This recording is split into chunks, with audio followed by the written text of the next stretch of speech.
പുതിയത് മിക്കതും മടുപ്പ് കേസാണ്. ഇപ്പം തന്നെ പഴയ പാട്ടിന് 2 വരി പാടിയ ഇത് ഈ പാടിയിരുന്ന ഇന്നിപ്പം ഭജന ശുശ്രൂഷ നടക്കുകയല്ല. ആ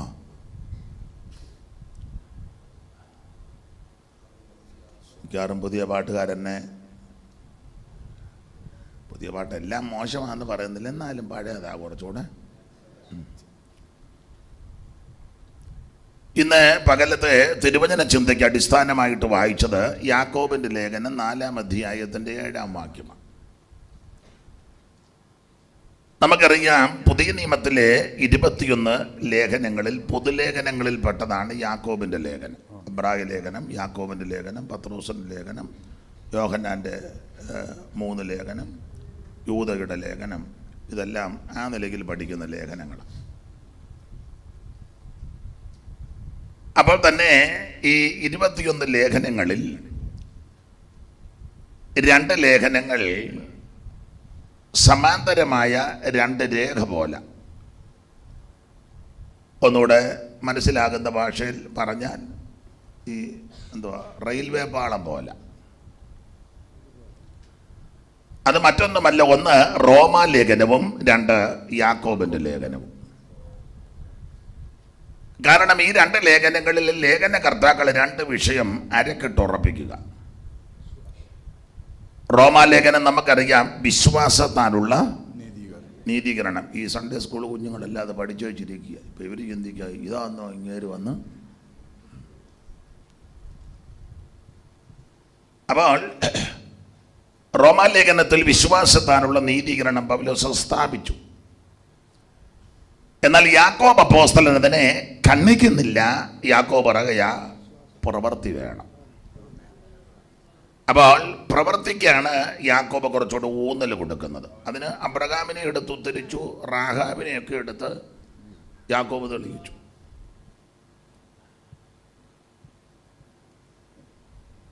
ചില വേദപഠിതാക്കൾ പറയുന്നത് യാക്കോബ് രക്ഷയ്ക്ക് വലിയ പ്രാധാന്യം കൊടുക്കുന്നില്ല, പ്രവർത്തിക്കാണ് കൂടുതൽ ഊന്നൽ കൊടുക്കുന്നത്.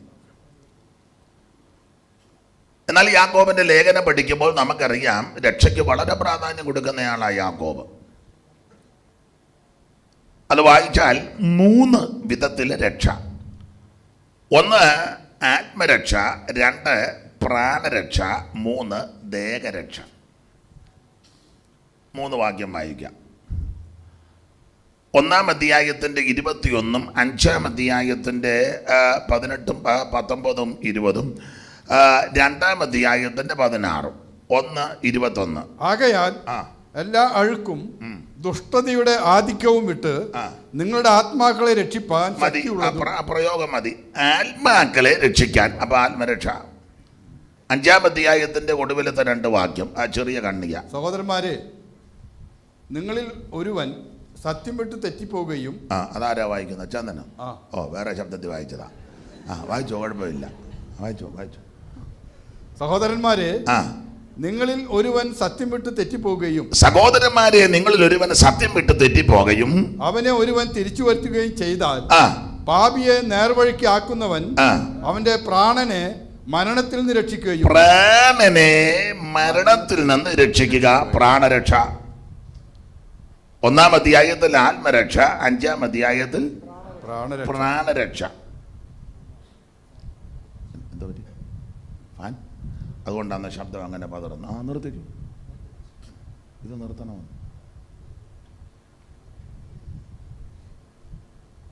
എവിടെ അതിൻ്റെ സ്വിച്ച്? പാസ് തന്നെ ഒന്ന് ഓഫാക്കണമെന്നുണ്ടോ? നിങ്ങളങ്ങോട്ട് പോയി ഓഫാക്കും. പുള്ളിയെ കൊണ്ട് തന്നെ ഓഫാക്കിച്ചാൽ ഓരോരോ നിർബന്ധ ബുദ്ധി. അപ്പോൾ 1-ാം അധ്യായത്തിൽ ആത്മരക്ഷ, 5-ാം അധ്യായത്തിൽ പ്രാണരക്ഷ. രക്ഷയ്ക്ക് പ്രാധാന്യം കൊടുക്കുന്നുണ്ട്, അതുകൊണ്ടാണ്. ഇനി 2-ാം അധ്യായത്തിന്റെ 16-ാമത്തെ വാക്യം, സമാധാനത്തോടെ പോയി തീ കായുകയും. ഒരുത്തം പരുവക്കേടി വരുമ്പോ അവനോട് പറഞ്ഞു വിടുക, സമാധാനത്തോടെ പോയി തീ കായുകയും വിശപ്പെടുക്കുകയും ചെയ്വിൻ എന്ന് പറയുന്നതല്ലാതെ ദേഹരക്ഷയ്ക്ക് ആവശ്യമുള്ളത്. അപ്പൊ ദേഹരക്ഷ ഉണ്ടോ? അപ്പോൾ ആത്മരക്ഷ, പ്രാണരക്ഷ, ദേഹരക്ഷ, 3 രക്ഷയ്ക്കും യാക്കോബ് പ്രാധാന്യം. ഇതുപോലെ വേറെ ഏത് ലേഖനകർത്താവാ കൊടുത്തിരിക്കുന്നത്? അപ്പോൾ രക്ഷയ്ക്ക് വളരെ പ്രാധാന്യം കൊടുത്തയാളാ യാക്കോബ്.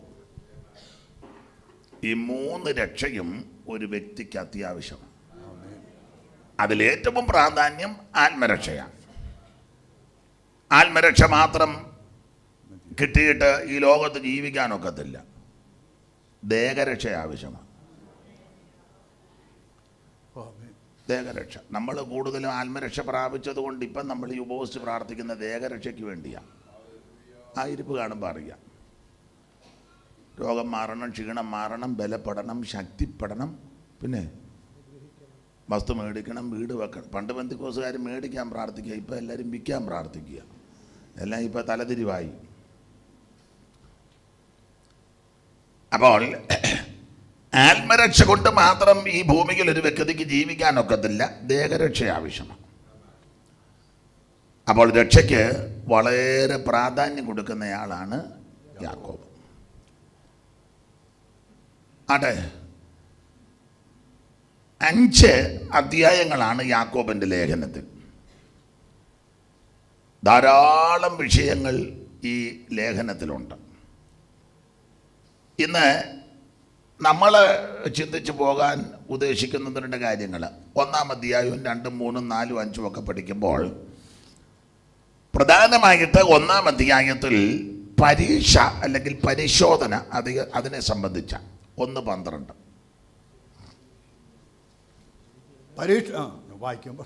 പരീക്ഷ സഹിക്കുന്ന മനുഷ്യൻ ഭാഗ്യവാൻ. 1:12 ഞാൻ പറഞ്ഞായിരുന്നു. പരീക്ഷ സഹിക്കുന്ന മനുഷ്യൻ ഭാഗ്യവാൻ, അവൻ കൊള്ളാവുന്നവനായി തെളിഞ്ഞ ശേഷം കർത്താവ് തന്നെ സ്നേഹിക്കുന്ന. പരീക്ഷ സഹിക്കുന്ന മനുഷ്യൻ ഭാഗ്യവാൻ. അപ്പൊ പരീക്ഷയെ സംബന്ധിച്ച 2:14 പ്രവൃത്തി. ഓരോരുത്തൻ 1:14 അല്ല, 2:14. സഹോദരന്മാരെ, ഒരുത്തൻ തനിക്ക് വിശ്വാസമുണ്ടെന്ന് പറയുകയും പ്രവൃത്തികൾ ഇല്ലാതിരിക്കുകയും ചെയ്താൽ ഉപകാരം എന്ത്? അപ്പോൾ അവിടെ പ്രവൃത്തിക്ക് ഊന്നൽ കൊടുത്താണ് 2-ാം അധ്യായം. 3:5 നാവ്. അങ്ങനെ തന്നെ നാവും ചെറിയ അവയവം എങ്കിലും, അങ്ങനെ തന്നെ നാവും ചെറിയ അവയവം എങ്കിലും വളരെ വമ്പ് പറയുന്നു. വളരെ വമ്പ് പറയുന്നു. അപ്പോൾ മതി. അപ്പം നാവിന് നിയന്ത്രണം. 3. 4-ാം അധ്യായത്തിന്റെ 7-ാം വാക്യമാണ് നമ്മൾ ഇപ്പം വായിച്ചത്. അവിടെ പിശാചിനോട് എതിർത്ത് നിൽക്കണം. 5-ാം അധ്യായത്തിൽ പ്രധാനമായിട്ട് 2 വിഷയമാണ്. ഒന്ന്, യേശു ക്രിസ്തുവിന്റെ പ്രത്യക്ഷത. 5:7. എന്നാൽ സഹോദരന്മാരെ, കർത്താവിന്റെ പ്രത്യക്ഷത. അപ്പോൾ 5-ാം അധ്യായത്തിൽ 2 വിഷയം പ്രധാനം. ഒന്ന്, യേശു ക്രിസ്തുവിന്റെ പ്രത്യക്ഷത. 2, ന്യായാധിപതി വാതുക്ക നിപ്പുണ്ട്. 5:9. സഹോദരന്മാരെ, വിധിക്കപ്പെടാതിരിപ്പാൻ ഒരുവന്റെ നേരെ ഒരുവൻ ഞരങ്ങിപ്പോകരുത്. ഇതാ ന്യായാധിപതി വാതിക്കൽ നിൽക്കുന്നു. മതി. അപ്പോൾ ഈ ലേഖനം വളരെ ആഴമേറിയ ഈടുറ്റ ലേഖനമാണ്.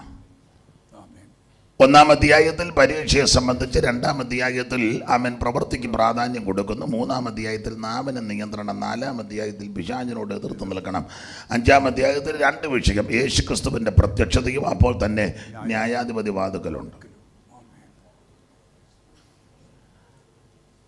1-ാം അധ്യായത്തിൽ പറയുക, പരീക്ഷ സഹിക്കുന്ന മനുഷ്യൻ ഭാഗ്യവാൻ. ഞാൻ എപ്പോഴും പറയും, നിങ്ങൾക്കും അറിയാം, ഈ ദൈവമക്കളോടുള്ള ബന്ധത്തിൽ പരീക്ഷ ഒരു പ്രശ്നമൊന്നുമല്ല. പരീക്ഷ വരണം. ഈ പരീക്ഷ കഴിയുമ്പോഴാണ് ഇയാളെങ്ങനാന്ന് തെളിയുന്നത്. അതുകൊണ്ട് പരീക്ഷ എല്ലാം കഴിഞ്ഞിരിക്കുക. റിസൾട്ട് വരുമ്പോൾ അറിയാം ഇവനെ 1 വർഷം അവിടെ എന്തിനാ പോയെന്ന്.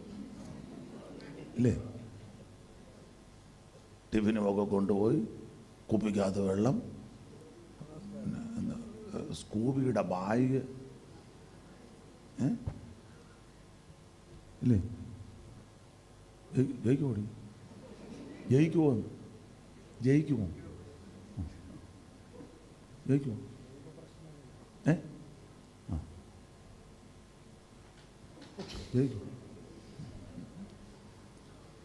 അപ്പൊ ശ്രദ്ധിക്കുക, ഈ പരീക്ഷ കഴിഞ്ഞ് അറിയാം ആളെങ്ങനെ ഉണ്ടെന്ന്. അതാ പരീക്ഷ സഹിക്കുന്ന മനുഷ്യൻ ഭാഗ്യവാൻ. അത് കഴിയുമ്പോൾ ഇവൻ കൊള്ളാവുന്നവനാണെന്ന് തെളിയുന്നു. ഈ നന്നായിട്ട് പഠിക്കുന്ന പിള്ളേരുണ്ട്, നല്ലതുപോലെ അറ്റൻഡൻസ് ഒന്നും മുടക്കുകയില്ല, അന്നുള്ള പോർഷൻ അന്നന്ന് പഠിക്കും, ഹോംവർക്കുമൊക്കെ അന്നന്ന് ചെയ്യും, ക്ലാസ്സിലെ ടീച്ചർ പഠിപ്പിക്കുമ്പോൾ ശ്രദ്ധിച്ചിരിക്കും. ഇവിടെ ഇങ്ങോട്ട് നോക്കണം, നല്ല കാര്യമാണ് പറയുന്നത്. അന്നന്ന് പഠിക്കും, മറ്റു പിള്ളേരുമായിട്ട് വഴക്ക് കൂടുകയില്ല, ടീച്ചറെ ഇരട്ടപ്പേരൊന്നും പറയുകയില്ല. ചില പിള്ളേർ ടീച്ചറെ ഇരട്ടപ്പേര് പറയും. ഞങ്ങളെ പണ്ട് പഠിപ്പിച്ചപ്പോൾ ഒരു സാറുണ്ടായിരുന്നു, അതിന് പുള്ളി ഞാൻ പറയത്തില്ല, പുള്ളി എനിക്ക് ബഹുമാനം, എന്നെയും ഇല്ല, പുള്ളി ഇരട്ടപ്പേരാണ് വിളിക്കുന്നത്. അതിപ്പോൾ എനിക്ക് മൈക്ക് കൂടെ പറയാനൊക്കത്തില്ല.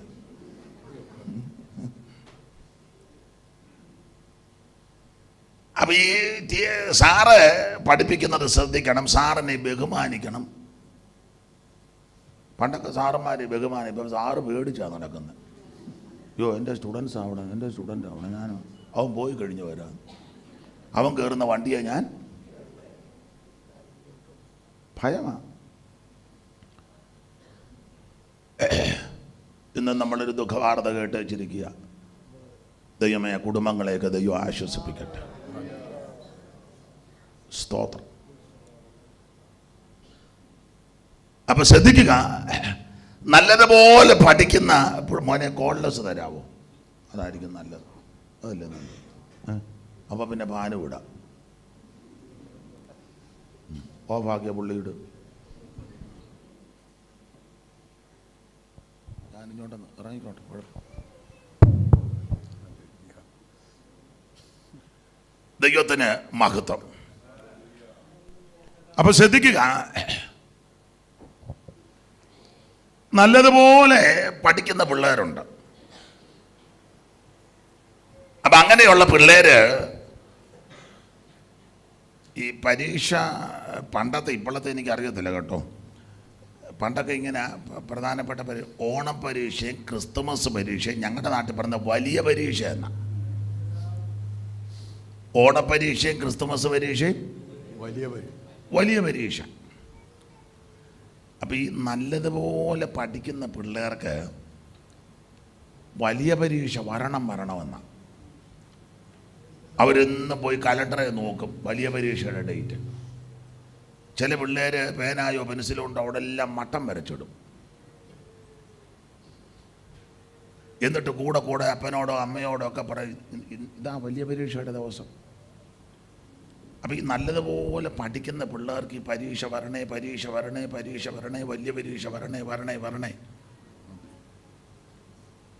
കാരണം ഈ വലിയ പരീക്ഷ കഴിയുമ്പോൾ അറിയാം ഇത്ര നാളും പഠിച്ചതിൻ്റെ റിസൾട്ട്. ക്ലാസ്സിൽ ഒന്നാമതാണോ, ഡിസ്റ്റിങ്ഷൻ കിട്ടുകയാണോ, അതോ റാങ്ക് ലിസ്റ്റിൽ വരുമോ, വന്നാൽ എത്ര റാങ്കാണ്, അവർക്ക് വലിയ ആഗ്രഹമാണ്. കാരണം ഇവർ എന്നും പഠിക്കും, നന്നായിട്ട് പഠിക്കും, ഉറക്കളച്ചിരുന്ന് പഠിക്കും, കഷ്ടപ്പെട്ട് പഠിക്കും, ഒറ്റ അറ്റൻഡൻസ് കളഞ്ഞിട്ടില്ല, ടീച്ചറിനോട് ബഹളമില്ല, പിള്ളേരുമായിട്ട് വഴക്കുണ്ടാക്കുകയില്ല, കള്ളപ്പനിയാണെന്ന് പറഞ്ഞ് പമ്മി ഇരിക്കുകയില്ല. ചിലർക്ക് എന്നും അങ്ങ് വയറ്റ് വേദനയാണ്. ഇന്ന് പോകുന്നില്ല ഇവിടെ പള്ളിക്കൂടം, എനിക്ക് വയറ്റ് വേദന. 10 കഴിയുമ്പോൾ ഇവൻ്റെ വയറ്റ് വേദന.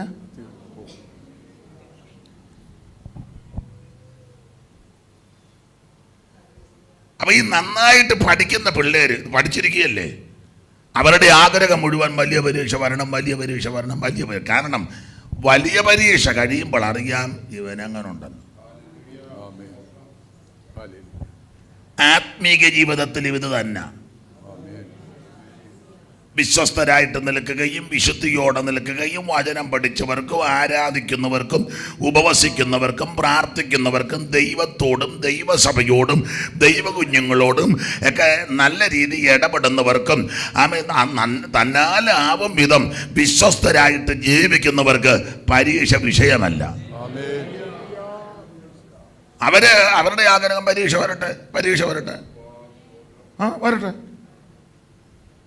ഇത് കഴിയുമ്പോൾ ഞാൻ ഒന്നുകൂടെ തെളിഞ്ഞ് പുറത്തിറങ്ങാൻ പോവുക. സ്തോത്രം. പക്ഷെ മറുവശം പള്ളിക്കൂടത്തിൽ പോകാത്ത പിള്ളേരുണ്ട്, സ്കൂളിൽ പോകാതെ പറക്കാൻ നടക്കുന്നവനുണ്ട്, സൈക്കിളുമായിട്ട് ഇടവഴി കയറി പമ്മിയിരിക്കുന്നവനുണ്ട്, എന്നും വയറ്റുവേദനയുള്ള പിള്ളേർ ഉണ്ട്. ടീച്ചറെ ഇരട്ടപ്പേര് പറഞ്ഞു കൂടെയുള്ള പിള്ളേരും തമ്മിത്തലുണ്ടാക്കി വെച്ച് പിറ്റേന്ന് അവൻ പോകുകയില്ല. പോകുന്നില്ല അവിടെ, ഇന്ന് ഞാൻ പോകുന്നില്ല. തല്ലുണ്ടാക്കിയപ്പോൾ അവൻ പറഞ്ഞു നാളെ നിന്നെ കണ്ടേക്കാന്ന്. തന്നെ ഇവൻ പഠിക്കത്തുമില്ല, പുസ്തകം തുറക്കുകയില്ല, പഠിക്കുകയില്ല. അങ്ങനെയുള്ളവൻ്റെ ചിന്ത എന്നാണെന്നറിയാവോ? അവനെ വലിയ പരീക്ഷയുടെ ഡേറ്റ് എടുത്ത് വരുമ്പം ഇവൻ ചിന്തിക്കുന്ന, കർത്താവ് ഈ സ്കൂളിന് ആരെങ്കിലും തീ വെക്കണേ, ഹെഡ് മാസ്റ്റർ ചത്തുപോണേ,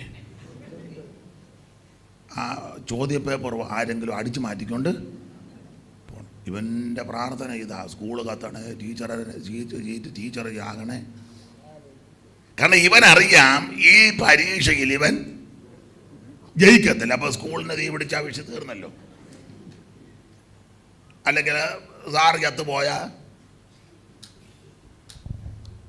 അല്ല ആത്മീകത്തിൽ ഇവനൊക്കെ തന്നെ. ഈ ആത്മീകത്തിൽ ശരിയാകാത്ത ആൾക്കാരാ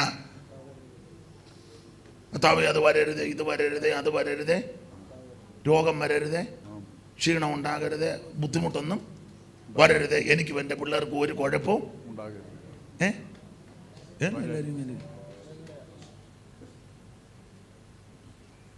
കൃപയുള്ള ദൈവ പൈതല് അങ്ങനൊന്നുമല്ല. അവര് പറയും വരട്ടെ, അതിനെ തരണം ചെയ്യുവാനുള്ള കൃപ ദൈവം പകരും. Praise the Lord. Praise the Lord. പൗലോസ് ഒരിക്കൽ പറഞ്ഞു, ഇപ്പം ഞാൻ യെരൂശലേമിലേക്ക് കടന്നു പോകുന്ന കഷ്ടങ്ങളും ബന്ധനങ്ങളും എനിക്കായിട്ട് കാത്തിരിക്കുന്നെന്ന് പരിശുദ്ധാത്മാവ് പട്ടണത്തോറും പ്രസ്താവിക്കുന്നു. പിന്നെ അവിടെ ചെല്ലുമ്പോൾ അറിയാ എന്തുവാണ്, പക്ഷേ ഞാൻ എൻ്റെ പ്രാണനെയൊന്നും വിലയിരുതാക്കുന്നു. ദൈവകൃപയുടെ ഓട്ടവും കർത്താവാകുന്ന യേശുക്രിസ്തു തന്ന ശുശ്രൂഷയും തികയ്ക്കണമെന്ന് എനിക്കുള്ളൂ. അപ്പൊ പൗലോസിന് ഇത് വിഷയമൊന്നുമല്ല. ഒരു ദൈവഭക്തൻ അങ്ങനെ ആയിരിക്കണം. പരീക്ഷകൾ വരുമ്പോൾ പതറരുത്. ഈ പരീക്ഷ കഴിയുമ്പോൾ അറിയാം ആളെങ്ങനെ ഉണ്ടെന്ന്. എല്ലാ ഭാഗവും എടുക്കുന്നില്ല. പരീക്ഷയെ ജയിക്കാൻ ദൈവം നമുക്ക് കൃപ തരും. പൗലോസ് ഒരിക്കല് കൊരിന്ത്യലേഖനം 10-ാം അധ്യായത്തിന്റെ 13 പറഞ്ഞു, മനുഷ്യർക്ക് നടപ്പല്ലാത്ത പരീക്ഷ നിങ്ങൾക്ക്. അപ്പം നമുക്ക് സഹിക്കാൻ പറ്റാത്തതൊന്നും ദൈവം നമുക്ക് തരികയില്ല. ആ വാക്യം ഒന്ന് വായിച്ചു വെച്ചാൽ 10:13. മനുഷ്യർക്ക് നടപ്പല്ലാത്ത പരീക്ഷ നിങ്ങൾക്ക് നേരിട്ടിട്ടില്ല. ദൈവം വിശ്വസ്തൻ. നിങ്ങൾക്ക് കഴിയുന്നതിന് മീതെ പരീക്ഷ നേരിടുവാൻ സമ്മതിക്കാതെ നിങ്ങൾക്ക് സഹിപ്പാൻ കഴിയേണ്ടതിന് പരീക്ഷയോട് കൂടെ അവൻ പോക്കുവഴിയും ഉണ്ടാക്കും. അപ്പൊ ശ്രദ്ധിക്കുക, മനുഷ്യർക്ക് നടപ്പല്ലാത്ത പരീക്ഷ നിങ്ങൾക്ക് നേരിട്ടിട്ടില്ല എന്ന് പറഞ്ഞാൽ ദൈവമക്കളെ, നമുക്ക് സഹിക്കാൻ പറ്റാത്തതൊന്നും ദൈവം തരികയില്ല. നമ്മളെ കൊണ്ട് വഹിക്കാൻ പറ്റാത്ത ഒന്നും ദൈവം നമുക്ക് തരികയില്ല. ഈ യെശയ്യാ പ്രവചനത്തില് നമ്മൾ വായിക്കുന്നല്ലോ, 28-27 വായിച്ചു. അറിവുള്ള വാക്യമെങ്കിലും ഒന്ന് വായിച്ചു. 28-27.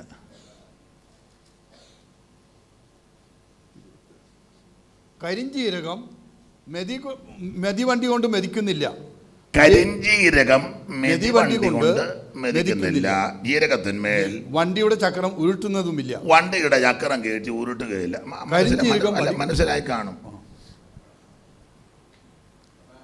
കരിഞ്ജീരകത്തിന്റെ മുകളില് മെതിവണ്ടി കയറ്റുകയില്ല. ജീരകത്തിന്റെ മണ്ടയിലെ അതിന്റെ ചക്രവും കയറ്റി ഉരുട്ടുകയില്ല. കാരണം ദൈവത്തിന് അറിയാം ഇത് ജീരകമാ, ഇത് കരിഞ്ജീരകമാ.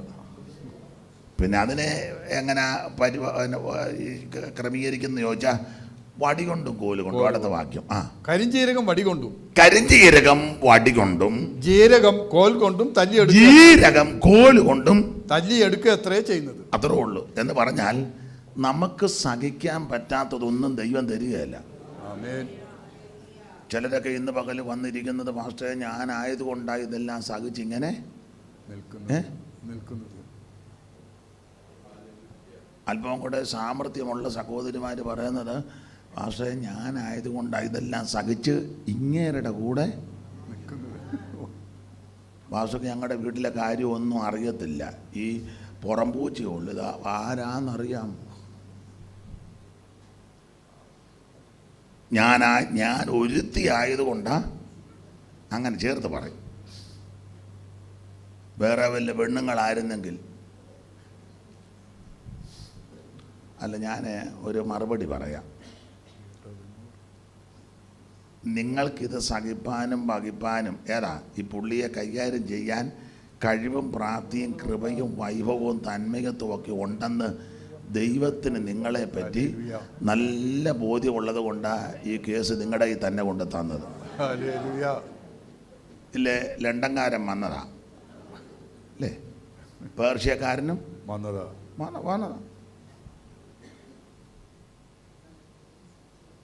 എന്നോടൊരു സഹോദരി പറഞ്ഞ കാനഡ തോമാച്ചൻ എന്നെ ആലോചിച്ചതായിരുന്നു.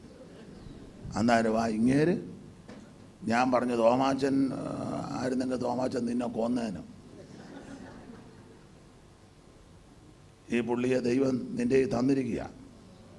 പണ്ട് ഉണ്ണിച്ചായം പറയുമായിരുന്നു, കെ.എം. ജോസഫ് അവറുകൾ, ഏലിയാമ്മയ്ക്ക് പറ്റിയതാ എനിക്ക് പറ്റിയതാ. നാട്ടിലൊരു ചൊല്ലുണ്ടെന്ന്, തവിക്കൊത്ത കാണാം. അതുകൊണ്ട് സങ്കടപ്പെടുക തന്നെ, ഇത്ര സങ്കടപ്പെടുകയൊന്നും ചെയ്യരുത്. നമുക്ക് സഹിക്കാൻ പറ്റാത്തതൊന്നും ദൈവം തരികയില്ല. കരിജീരകത്തിൻ്റെ മേൽ ദൈവം മെതിവണ്ടിയും ജീരകത്തിന്മേൽ ചക്രവും കയറ്റി ഉരുട്ടത്തില്ല. അതിനെ കോല് കൊണ്ട് മടി കൊണ്ട് വടിക്കും. അപ്പം ചില അടിയും വടിയുടെ ഒരു അടിയൊക്കെ ഏക്കുമ്പോൾ ക്ഷീണിക്കരുത്. ദൈവം മറന്നിട്ടില്ല, ദൈവം തള്ളിക്കളഞ്ഞതല്ല. പൊന്നുപോലെ നിന്നെ പുറത്തിറക്കുക. ചില രോഗപീഠകൾ വരുമ്പോൾ നിരാശപ്പെട്ടു പോകരുത്. ദൈവം നിന്നെ ഉപേക്ഷിച്ചതല്ല, അവിടുന്ന് സൗഖ്യമാക്കാൻ ശക്തനാണ്. ചില ബുദ്ധിമുട്ടുകളും ഞെരുക്കങ്ങളും ഒക്കെ വരുമ്പോൾ ആമ ക്ഷീണിച്ചു പോകരുത്. ദൈവം നമ്മെ മറന്നതല്ല, ഉപേക്ഷിച്ചതല്ല. എന്നെ മോനെ മൈക്കിനൊരു എൻ്റെ കുഴപ്പമാണോ മൈക്കിൻ്റെ കുഴപ്പമാണോ? ദൈവത്തിന് മഹത്വം. അവിടെ തന്നെ നിൽക്കണോ? അപ്പൊ ശ്രദ്ധിക്കുക. ഈ പരുവത്തിനെ നിൽക്കുക. നീ ഇടക്കിടക്ക് ഓടിച്ചു വരും. അപ്പൊ നമുക്ക് സഹിക്കാൻ പറ്റാത്തതൊന്നും നമ്മുടെ ദൈവം നമുക്ക് തരികയല്ല. പരീക്ഷയോട് കൂടെ അവിടുന്ന് പോക്കുവഴി ഉണ്ടാക്കും. അല്ല, ഞാൻ വിശദീകരിക്കുന്നില്ല. 1-ാം അധ്യായത്തിൽ പരീക്ഷയെ സംബന്ധിച്ച് പക്ഷേ യേശുക്രിസ്തുവിനെ പിശാച് പരീക്ഷിച്ചു. നമ്മൾ വായിക്കുന്നുണ്ടല്ലോ, നമുക്കറിയാം വചനം. മത്തായി സുവിശേഷത്തിൽ വായിക്കുന്നത് 40 ദിവസം കഴിഞ്ഞപ്പോൾ പരീക്ഷകൻ അടുത്ത് വന്നെന്ന. എന്നാൽ ലൂക്കോസിന്റെ സുവിശേഷം പഠിക്കുമ്പോൾ 40 കഴിഞ്ഞപ്പോൾ അല്ല, 40 കഴിഞ്ഞപ്പോൾ വന്നു, പക്ഷേ 40 ദിവസവും പരീക്ഷിച്ചെന്ന. നിങ്ങൾക്ക് നെല്ലിക്കുന്നം കാര്യമൊന്നും പഠിപ്പിക്കുമോ? നമ്മുടെ എല്ലാം പഠിച്ച് നല്ല തേകഞ്ഞിരിക്കുക. അതുകൊണ്ട് ചിലർ വേദപുസ്തകം പോലും കൊണ്ടുവന്നിട്ടില്ല. ചിലർ കൊണ്ടുവന്നവരോട്ട് ഇതുവരെ തുറന്നു പോലുമില്ല. കാരണം അത്രയ്ക്ക് തിട്ടമാണ്. പിന്നെ അദ്ദേഹം എനിക്ക് സഹായിച്ച് വായിച്ചു തരിക. അഭിനന്ദിക്കുന്നു. പേരെന്തുവാ? നല്ല പേരാ. പേര് കളയരുത്. നന്നായിട്ട് വായിക്കുന്നുണ്ട്. ദൈവം അനുഗ്രഹിക്കട്ടെ. അപ്പോൾ മത്തായി സുവിശേഷത്തിൽ വായിക്കുന്നത് ഉപവാസം കഴിഞ്ഞപ്പോൾ പരീക്ഷകൻ വന്നത്. വായിച്ചു വെച്ചാൽ 4:1, മത്തായി 4:1. അനന്തരം പിശാചിനാൽ പരീക്ഷിക്കപ്പെടുവാൻ യേശുവിനെ ആത്മാവ് മരുഭൂമിയിലേക്ക് നടത്തി. യേശുക്രിസ്തുവിനെ ആത്മാവ് മരുഭൂമിയിലേക്ക് നടത്തി. അടുത്തത് അവൻ 40 പകലും 40 രാവും ഉപവസിച്ച ശേഷം അവന് വിശന്നു. അപ്പോൾ പരീക്ഷകൻ അടുത്തു. മത്തായി സുവിശേഷത്തിൽ വായിക്കുന്നത് 40 പകലും 40 രാവും യേശു ഉപവസിച്ചു. അപ്പോൾ യേശുവിന് വിശന്നു. അപ്പോൾ പരീക്ഷകൻ അടുത്തു വന്നു. അപ്പൊ ഇത് ഓടിച്ച് വായിച്ചാൽ നമുക്ക് തോന്നും 40 കഴിഞ്ഞപ്പോൾ ആ പിശാച് 41 ഉപവസിച്ചിടവേ നീ താൽപര്യത്തോടടുത്തു വൈരിയായോ. 41 ഉപവസിച്ചിടവേ നീ താൽപര്യത്തോടടുത്തു വൈരിയാ. ദുഷ്ടമാം പ്രലോഭനത്തിൽ ഒട്ടുമേ വാഴിപ്പെടാതെ നിഷ്ഠയാല ഘോര വൈരിയെ തോൽപ്പിച്ചോരു സിയോൻ മണവാളനെ.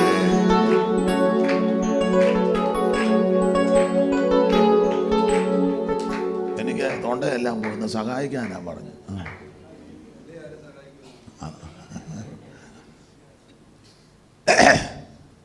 അപ്പോൾ മത്തായി വായിക്കുന്നത് 40 ദിവസം കഴിഞ്ഞപ്പോൾ പരീക്ഷകൻ അടുത്തു വന്ന. ചിലരോർക്കുന്ന ഉപവസിക്കുമ്പോൾ മാത്രം ഇവൻ വരുവോളെന്ന്. അതിനാ എപ്പോഴും ഈ ഉപവാസം രക്തം അങ്ങോട്ട് അല്ല ചിലരുടെ ധാരണ, അയ്യോ ഉപവസിക്കുമ്പോൾ മാത്രമല്ല. വായിച്ചേ ഉൽപ്പത്തി 3:1. യഹോവയായ ദൈവമുണ്ടാക്കിയ എല്ലാ കാട്ടുജന്തുക്കളെക്കാളും പാമ്പ് കൗശലമേറിയതായിരുന്നു. അത് സ്ത്രീയോട്, തോട്ടത്തിലെ യാതൊരു വൃക്ഷത്തിന്റെ ഫലവും നിങ്ങൾക്ക് തിന്നരുതെന്ന് ഇവിടെ അമ്മാമ്മ ഉപവാസ പ്രാർത്ഥനയൊന്നും അല്ലായിരുന്നല്ലോ. അമ്മാമ്മയാന്ന് ഈ തോട്ടത്തിലെ എല്ലാ ഫലമൂലാദികളും അനുഭവിച്ചുകൊണ്ടിരിക്കുക. ആപ്പിളും പൈനാപ്പിളും ചെറിയും ഗൂസ്ബെറിയും പിന്നെ ഇഷ്ടം പോലെ വെള്ളവും. അപ്പം നല്ല കഴിപ്പും കുടിപ്പും ഒക്കെ കഴിഞ്ഞപ്പോഴും പിശാച് നമ്മൾ ഓർക്കുന്ന ഈ ഉപവസിക്കുമ്പോൾ മാത്രമാണ് വരുന്നത്. വെറുതെ ഇരുന്നാലും വരും. നമുക്ക് നമ്മുടെ വിഷയത്തിൽ വരാം. ചുമ്മാ ഇരുന്നപ്പോൾ ദാവീദിന് തോന്നിപ്പിച്ചില്ലേ എണ്ണണമെന്ന്.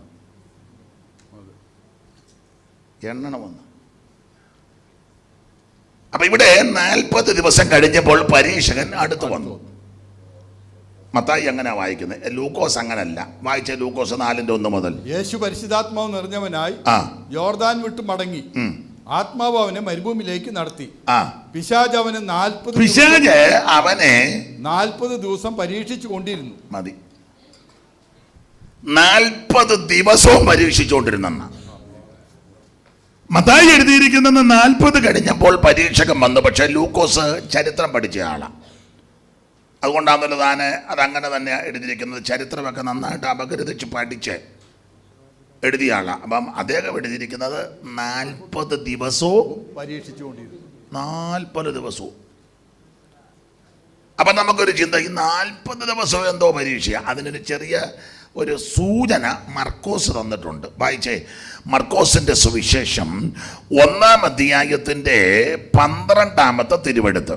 അനന്തരം ആത്മാവ് അവനെ മരുഭൂമിയിലേക്ക് പോകുവാൻ നിർബന്ധിച്ചു. അടുത്തത്, അവിടെ അവൻ സാത്താനാൽ പരീക്ഷിക്കപ്പെട്ട് 40 ദിവസം മരുഭൂമിയിൽ കാട്ടുമൃഗങ്ങളോട് കൂടി 40 ദിവസവും മരുഭൂമിയിൽ കാട്ടുമൃഗങ്ങളോടുകൂടെ.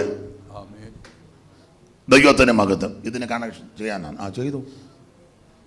40 നാൾ ഉപവസിച്ചിടവേ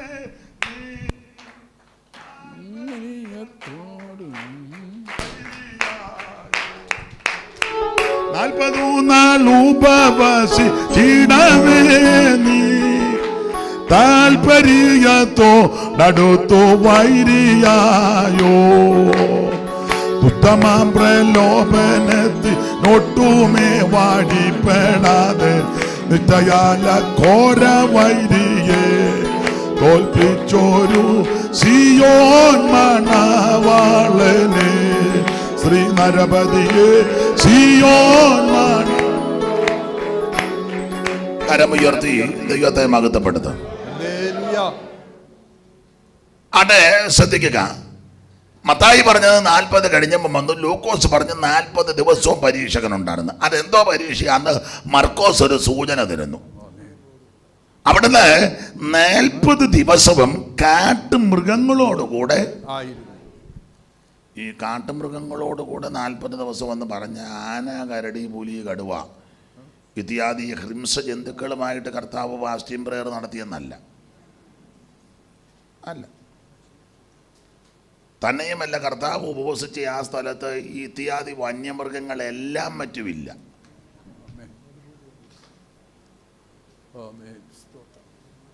പണ്ടൊരു പാട്ടുണ്ടായിരുന്ന, കാട്ടാന, കരടി, പുലി, ചെന്നായി, കാട്ടുപോത്ത്, കരിമ്പുലിക്കൂട്ടം.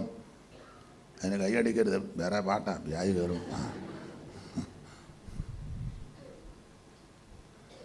താളം ഉണ്ടെന്നും പറഞ്ഞുകൊണ്ട് കയറി. അപ്പൊ ഈ 40 ദിവസവും അവിടുന്ന് കാട്ടും മൃഗങ്ങളോടുകൂടെയായിരുന്നു. എന്ന് പറഞ്ഞാൽ ആന, കരടി, പുലി, കടുവ, കുറുക്കന്, ഇങ്ങനെയുള്ള ജീവികളുമായിട്ടല്ലേ, മൃഗങ്ങളുമായിട്ട് ഉപവസിച്ച നല്ല അർത്ഥം. ഒന്നുകൂടെ വേദപുസ്തകത്തോട് യോജിച്ച് പറഞ്ഞാൽ ഈ 40 ദിവസവും മൃഗീയമായ പല വിഷയങ്ങളാണ് വന്നത്. ഇനി ഒന്നുകൂടെ തെളിച്ച് പറഞ്ഞാൽ ഈ മൃഗത്തിൻ്റെ സ്വഭാവമുള്ള ആൾക്കാരുണ്ട്. സ്ഥലവും ഒന്നും ഞാൻ പറയത്തില്ല. ഒരാളെ പറ്റി പറഞ്ഞു, പുള്ളിയെ അറിയാമോ ഞാൻ പറഞ്ഞില്ല, അതാണ് കാളക്കുഞ്ഞു.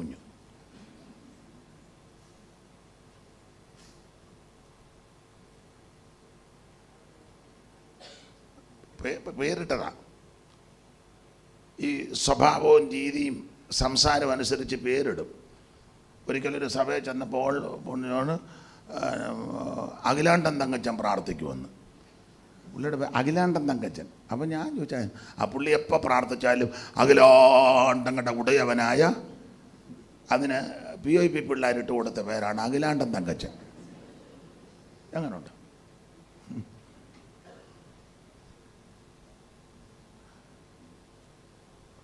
അങ്ങനെയുള്ള ആൾക്കാരുണ്ട്. റാന്നിയിലുണ്ടായിരുന്നു അണ്ടകടാകം ബേബി.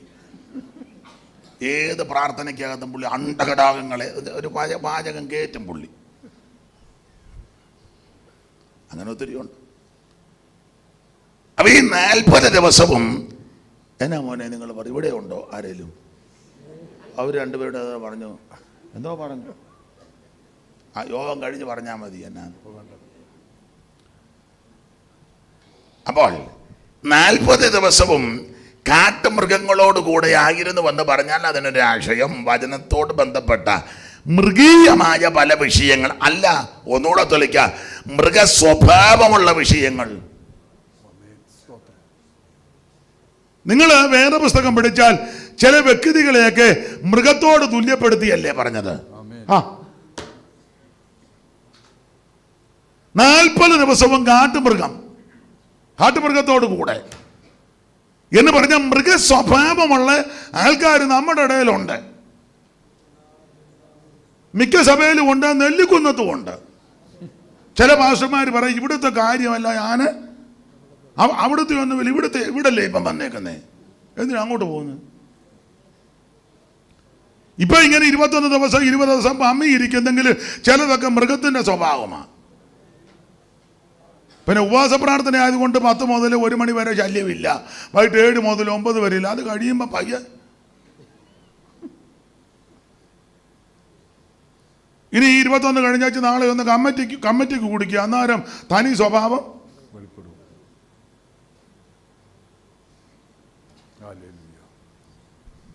മൃഗീയ സ്വഭാവം അല്ല. ചില വ്യക്തികളെ അങ്ങനല്ലേ പരാമർശിച്ചത്? 8-ാം വാക്യം വായിച്ച് തിമോത്തിച്ചായ ഉൽപ്പത്തി 49:8 വായിരു.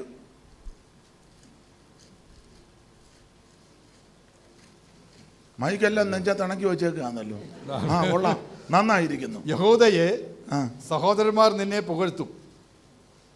വായിക്കൂ, താഴോട്ട് വായിച്ചു. നിന്റെ കൈ ശത്രുക്കളുടെ കഴുത്തിൽ ഇരിക്കും. പിന്നെ അപ്പന്റെ മക്കൾ നിന് മുമ്പിൽ നമസ്കരിക്കും. യഹൂദ ഒരു ബാലസിംഹം. അപ്പൊ യഹൂദയ്ക്ക് സിംഹ പ്രകൃതിയാ, സിംഹ സ്വഭാവമാ. എന്തുവാ സിംഹത്തിന്റെ പ്രകൃതി? അത് ഒത്തിരി ഉണ്ട്. 2 കാര്യം പറയാം. സിംഹത്തിന്റെ ഒരു പ്രകൃതി നിങ്ങൾ ശ്രദ്ധിച്ചോണം. ഏര കിട്ടിയില്ലെങ്കിൽ മുരടും. നമ്മുടെ സഭയിലുമൊക്കെ ചില ആൾക്കാരില്ലേ, ചിലരെ നമ്മൾ വിശേഷമായിട്ട് വിളിക്കും, വചനം ഒന്നും പറഞ്ഞില്ലേ അവിടെ നിന്ന് മുരടും. അത് പാസ്റ്റർക്ക് അറിയാം.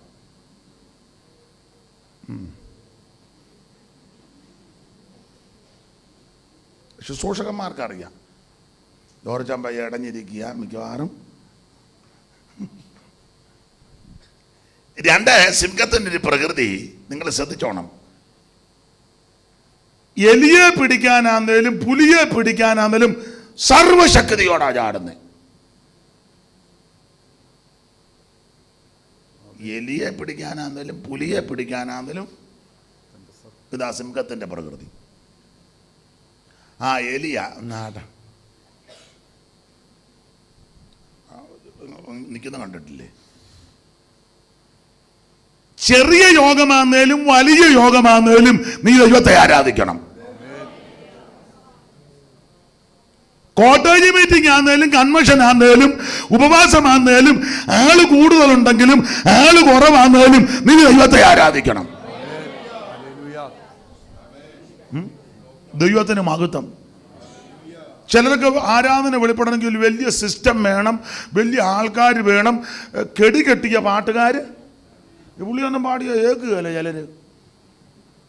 ഇപ്പോഴാണെങ്കിൽ കുറേ പാട്ടുകാർ കുറേ പേരുണ്ട്, ആകെ 2 പാട്ടേ ഉള്ളൂ, 2 പാട്ടുമായിട്ട് ഇറങ്ങിയിരിക്കുക. ഇത് മരണ വീട്ടിലും 2 പാട്ട്, പിന്നെ കല്യാണത്തിനും ഈ 2 പാട്ട്, പിന്നെ കുഞ്ഞിനെ പുറത്തിട്ടിരിക്കുന്നിടത്ത് ഈ 2 പാട്ട്, സഭായോഗത്തിനും ഈ 2 പാട്ട്. കേൾക്കുന്ന എനിക്കറിയത്തില്ല. ഈ 2 പാട്ട് പാടാൻ ഇവന്മാരെ വിളിച്ചാൽ 25,000 30,000 ഒക്കെ റേറ്റ് എന്ന് കേൾക്കുന്നു. എനിക്കറിയത്തില്ല, ആണ് ഞാൻ വിളിച്ചിട്ടില്ല, വിളിക്കാനോട്ട് ഉദ്ദേശിക്കുന്നുമില്ല. ഇവരെ പോലുള്ളവർ നിന്ന് പാടി. ഇപ്പോൾ എത്ര പാട്ട് പാടി? ഇന്ന് ഒരു 5-6 പാട്ട് പാടിയില്ലേ? എന്നാ ഒരു സങ്കടം. സ്തോത്രം. മറ്റവരൊക്കെ തുക പറഞ്ഞ് ഒക്കുക. അല്ല, നമ്മുടെ പിള്ളേർക്കും ഇപ്പൊ അവര് മതി. ഞാൻ മുമ്പേ പറഞ്ഞ പോയിന്റ് ഒന്നുകൂടെ വരിക. ആ പഴയ പാട്ട് പാടി എല്ലാവരും കൂടെ ചേർന്നൊന്ന് കൈയടിച്ച് ആരാധിച്ച് അന്തരീക്ഷം അന്നേരം മാറും. അതിനകത്ത് ജീവനാ, ദൈവത്തിന്റെ മഹത്വം. പാട്ട് പാടുന്നതിന് ഞാനെതിരൊന്നുമല്ല, ദൈവത്തിന്. ഇപ്പൊ ഇതെല്ലാം വലിയ ബിസിനസ്സാ. ഇത്ര റേറ്റ്, അത് സമയമാകുമ്പോൾ ഇങ്ങോട്ട് വരും, 2 പാട്ട് പാടും. എന്നതാണ് എനിക്ക്. പിന്നെ ആർട്ടിഫിഷ്യലായിട്ട് ഉണർവുണ്ടാക്കും. ഇതെല്ലാം കൂടെ വെച്ച് അങ്ങോട്ട് അരപ്പിച്ചും. പിന്നെ ഇവര് ആക്ഷൻ ഉണ്ട്.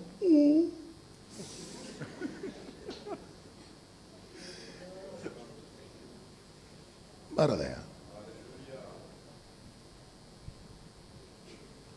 സാമാന്യ ബുദ്ധിയുള്ളവർക്ക് ഇത് മനസ്സിലാകും. അതിന് പരിശുദ്ധാത്മാവ് ആ വിഷയത്തിൽ ഇടപെടണ്ട. സാമാന്യ ബുദ്ധിയുള്ളവർക്ക്, നമ്മൾ സാമാന്യ ബുദ്ധിയില്ലേ, ഇത് വെറുതെ പുറംപൂച്ച, ഇത് ചുമ്മാതാ. നിങ്ങൾക്കൊരു സങ്കടം പോലെ. ഇത് അകത്തിന്ന് വരുന്നതും അനുഭവത്തിന്ന് വരുന്നതും രുചിച്ച് പറയുന്നതും തമ്മിൽ വ്യത്യാസമുണ്ട്.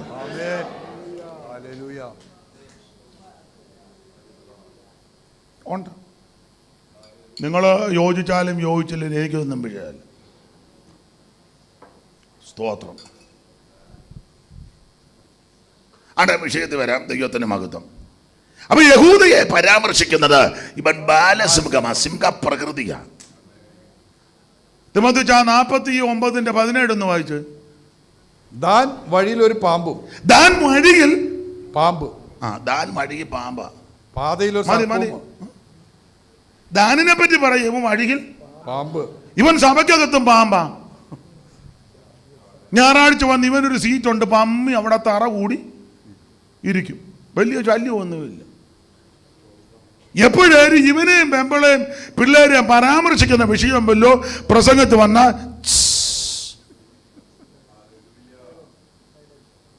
ചീറ്റും. ഒക്കുന്നെങ്കിൽ ഒരു കൊത്തും. പാമ്പാ.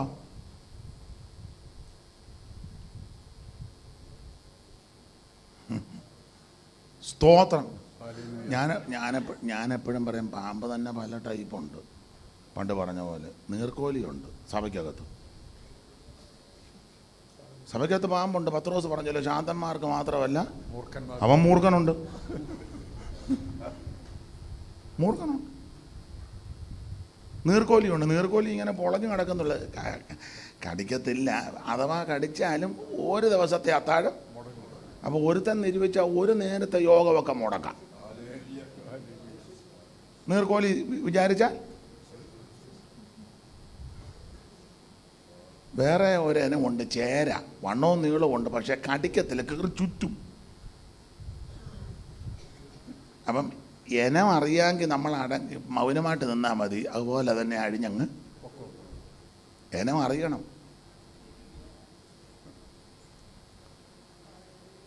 പിന്നെ മുമ്പേ പറഞ്ഞ പോലെ മൂർഖനുണ്ട്, അത് അവനെ സംബന്ധിക്കുന്ന വിഷയം വരുമ്പോൾ ഉണ്ട്.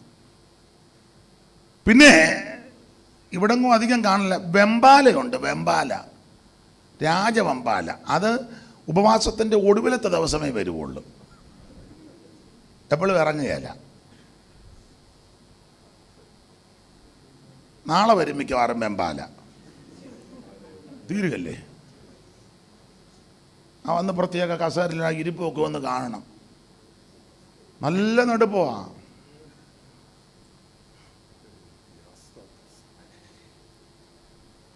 ആട്ടെ, ഇപ്പം കാണാറില്ല, പണ്ട് ഒരു തരം ഇനം ഉണ്ടായിരുന്നു, വില്ലൂന്നി. കേട്ടിട്ടില്ലേ? വില്ലൂന്നി, വാലയെ കുത്തി. അത് പാസ്റ്റർ പ്രസംഗിക്കുന്നതിനേക്കാളും ഡീപ്പായിട്ട് പറയും, പാസ്റ്റർ മേളിൽ കൂടെ വില്ലൂന്നി, വില്ലൂന്നിയുണ്ട്. അപ്പം ഈ വില്ലൂന്നിയൊക്കെ വരുമ്പോൾ നമ്മളങ്ങ് ഒതുങ്ങി കൊടുക്കും, എങ്ങനെയും വായിക്കോട്ടെ. ഇവൻ നേരെ ചെന്ന് ഏതെങ്കിലും ഒരുത്ത നല്ല ചൂരവടിയായിട്ട് നിൽപ്പുണ്ട്, ഇങ്ങനെ ചെല്ലുമ്പം ഒരടി അടിച്ച് അവനിട്ടോളും. അപ്പം ഈ സഭയ്ക്കകത്ത് പൊളവനും ചേരയും അണലിയുണ്ട്. അണലി പല ടൈപ്പാ. ചേനത്തണ്ടനുണ്ട്, കടിച്ചാൽ ചാകത്തില്ല, പക്ഷെ ആണ്ടിൽ അവിടെ ഈ ആണ്ടിലാണ്ടി പ്രശ്നം ഉണ്ടാക്കുന്ന ആൾക്കാരുണ്ട്. ആ അണലിയ ഒരുപാട്. ഇയാൾ കഴിഞ്ഞ വർഷവും ഇതുപോലെ കേട്ടിട്ടില്ലേ? ഉടനെ പഴയ ആൾക്കാർ അതിൻ്റെ തലയെ കൊല്ലോ ഇവനിതായിരുന്നു. ഉടനെ പറയും, ഇവൻ വന്ന കാലം മുതലേ വർഷത്തിലൊരു വഴക്ക്. ഇതല്ലേ അണലിയ. അപ്പൊ പല ടൈപ്പ് ആൾക്കാരുണ്ടെന്ന്. പിന്നെ ഞങ്ങൾ ദൈവദാസന്മാർ, ഞാൻ പറയാനുണ്ട്, മുടക്കാനും അടിയന്തര കമ്മിറ്റി കൂടി ഒതുക്കാനും കേന്ദ്രത്തിൽ കൊണ്ട് കൊടുക്കാനും കേസിനും ഒന്നും പോകരുത്. പിന്നെ ചെയ്യേണ്ടത് ഇങ്ങനെയുള്ള മൂർഖനും അണലിയും വെമ്പാലയൊക്കെ ഉള്ളപ്പോൾ ഞങ്ങൾ എന്നാ വെച്ചാൽ പയ്യ മകടി ഊതി ഇവനെ കൊട്ടയ്ക്കകത്ത് അങ്ങനെ. ഇപ്പോൾ പ്രാവശ്യം 21 ദിവസം ആ മകടി ഊതുന്നത്. ഇന്ന് ലാസ്റ്റ് ഊതാൻ എന്നെയും കൂടെ വിളിച്ചിരിക്കുക. അപ്പം 21 ദിവസമായിട്ട് മകടി ഊതി മിക്കവാറും ഇന്ന് ഉച്ച കഴിഞ്ഞ് നിന്നെ കോട്ടയ്ക്കകത്ത് കയറ്റി ക്രമപ്പെടുത്തണം ദൈവത്തിൻ്റെ മഹത്വം. അപ്പൊ ഈ 40 ദിവസവും കാട്ടുമൃഗങ്ങളോടുകൂടെ എന്ന് പറഞ്ഞാൽ വന്യമൃഗങ്ങളുമായിട്ട് ഉപവാസം എടുത്തെന്നല്ല, മൃഗീയ സ്വഭാവങ്ങൾ, മൃഗീയ വിഷയങ്ങൾ യേശു അഭിമുഖീകരിച്ചു. യഹൂദയെ പറ്റി പറയുക ബാലസിംഹം, ദാനെ പറ്റി പറയുക വടിയിൽ പാമ്പും പാതയിൽ സർപ്പം, ബെന്യാമീൻ കടിച്ചു കീറുന്ന ചെന്നായ, ഇസഖാര് അസ്ഥിബലമുള്ള കഴുത, പിന്നെ ഒരാളാണ് മാൻപേട, ഏതാ നഫ്താലി സ്വതന്ത്രയായിട്ട് നടക്കുന്ന മാൻപേട. ഇസ്മയിലിനെ പറ്റി പറയാ കാട്ടുകഴുത, കഴുതയ്ക്കോ ബോധമില്ല, കാട്ടുകഴുതയാകുമ്പം പിന്നെ കാക്കാശിന് സ്തോത്രം. അപ്പോൾ ഇങ്ങനെ മൃഗീയമായ പല വിഷയങ്ങൾ എൻ്റെ പ്രിയരെ നമ്മുടെ ക്രിസ്തീയ ജീവിതത്തിലും, അത് വീട്ടിൽ നിന്നാന്നേലും സഭയിൽ നിന്നാന്നേലും നാട്ടിൽ നിന്നാന്നേലും ഇങ്ങനെ മൃഗീയമായ പല വിഷയങ്ങൾ വരും. അങ്ങനെയുള്ള വിഷയങ്ങൾ വരുമ്പോൾ ചഞ്ചലിക്കരുത്. ഉപവസിക്കുകയും പ്രാർത്ഥിക്കുകയും ചെയ്യുന്നത് ഇങ്ങനെയുള്ളതിനെയൊക്കെ ജയമെടുക്കാനാ. Praise the lord. പേർഷ്യയിൽ പോകാനും വിസ അടിച്ച് കിട്ടാനും വണ്ടി മേടിക്കാനും വീട് വെക്കാനും പെണ്ണിനെ കെട്ടിക്കാനൊന്നും അല്ല ഉപവാസം. അതൊക്കെ ദൈവം നടത്തി തന്നോളും. ഉപവസിക്കുന്ന എന്തിനാന്ന് വെച്ചാൽ നിന്റെ ക്രിസ്തീയ ജീവിതത്തെ, ആത്മിക ജീവിതത്തെ, ശുശ്രൂഷാ മണ്ഡലങ്ങളെ തകർക്കാൻ. അത് വീട്ടിനകത്താന്തേലും സഭയിൽ നിന്നാന്തേലും നാട്ടിൽ നിന്നാന്തേലും ചുറ്റുപാടിന് മൃഗീയമായ പല വിഷയങ്ങൾ പൊങ്ങി വരുമ്പോൾ അതിനെ കീഴ്പ്പെടുത്തുവാൻ, ജയിച്ചടക്കുവാൻ, അതിൻ്റെ മേൽ ജയമെടുക്കാനാ ഉപവാസം. Hallelujah, hallelujah. ഇങ്ങനെയുള്ള വിഷയങ്ങളെ ജയിക്കണം. അപ്പൊ യേശുക്രിസ്തു ഇതിനെല്ലാം ജയിച്ചു. അതാണ് നമ്മുടെ മാതൃക. ഈ 40 ദിവസം ഇതുപോലെ ഓരോ കേസാ വന്നേ. 40 ദിവസവും എല്ലാ ഭാഗത്തേക്കും പോകുന്നില്ല. പിന്നെ ഇതിൻ്റെ എല്ലാം ക്രോഡീകരണം എന്ന നിലയിൽ ആ ഒടുവിൽ 40 കഴിഞ്ഞപ്പോൾ ഇവൻ അടുത്ത് വന്ന് പറഞ്ഞു, നീ ഉപവാസമല്ലേ? അതെ. 40 അല്ലയോ? അത് ഇവൻ നല്ല വിശപ്പുണ്ടല്ലയോ? യേശു പറഞ്ഞു, വിശപ്പൊക്കെ ഉണ്ട്. ഒരു കാര്യം ചെയ്യും, ഈ കല്ലുകളല്ല ഞാനോ നിങ്ങളോ ആയിരുന്ന ഉടനെ കല്ലിനായിട്ട് പ്രാർത്ഥിക്കും, കർത്താവെ കൂർത്ത മൂർത്ത കല്ലുകൾക്കായി സ്തോത്രം, അപ്പമാക്കുന്നതിൻ്റെ നാമത്തെ മകത്ത് പ്രയത്നം. ഓ, അപ്പം അങ്ങനത്തെ ചില ശൈലികളുണ്ട് ഇല്ലേ?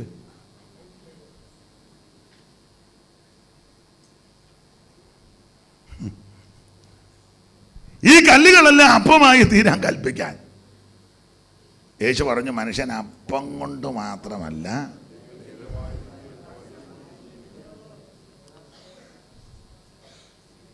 എനിക്ക് പാടാൻ പുള്ളി സഹായിക്കുന്നുമില്ല.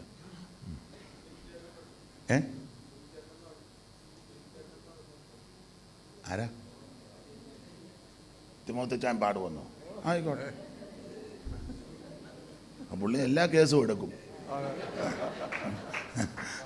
അപ്പം ഒരു പഴയ പാട്ടുണ്ട്, സ്വർഗേ അപ്പം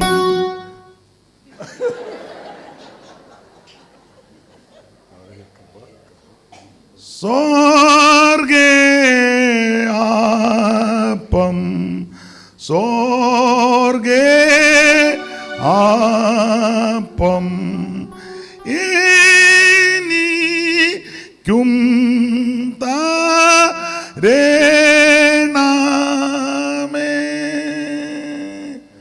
സ്വർഗേ അപ്പം സ്വർഗേ അപ്പം എനിക്കും തരേണമേ നിത്യ പാറ തൂറ നീട്ട് ജീവ നീർ നീ കൂടി അഗ്നി മേഘ തൂണു കൊണ്ടു പാദ കാണിക്ക സ്വർഗേ അപ്പം സ്വർഗേ അപ്പം എനിക്കും തരേണമേ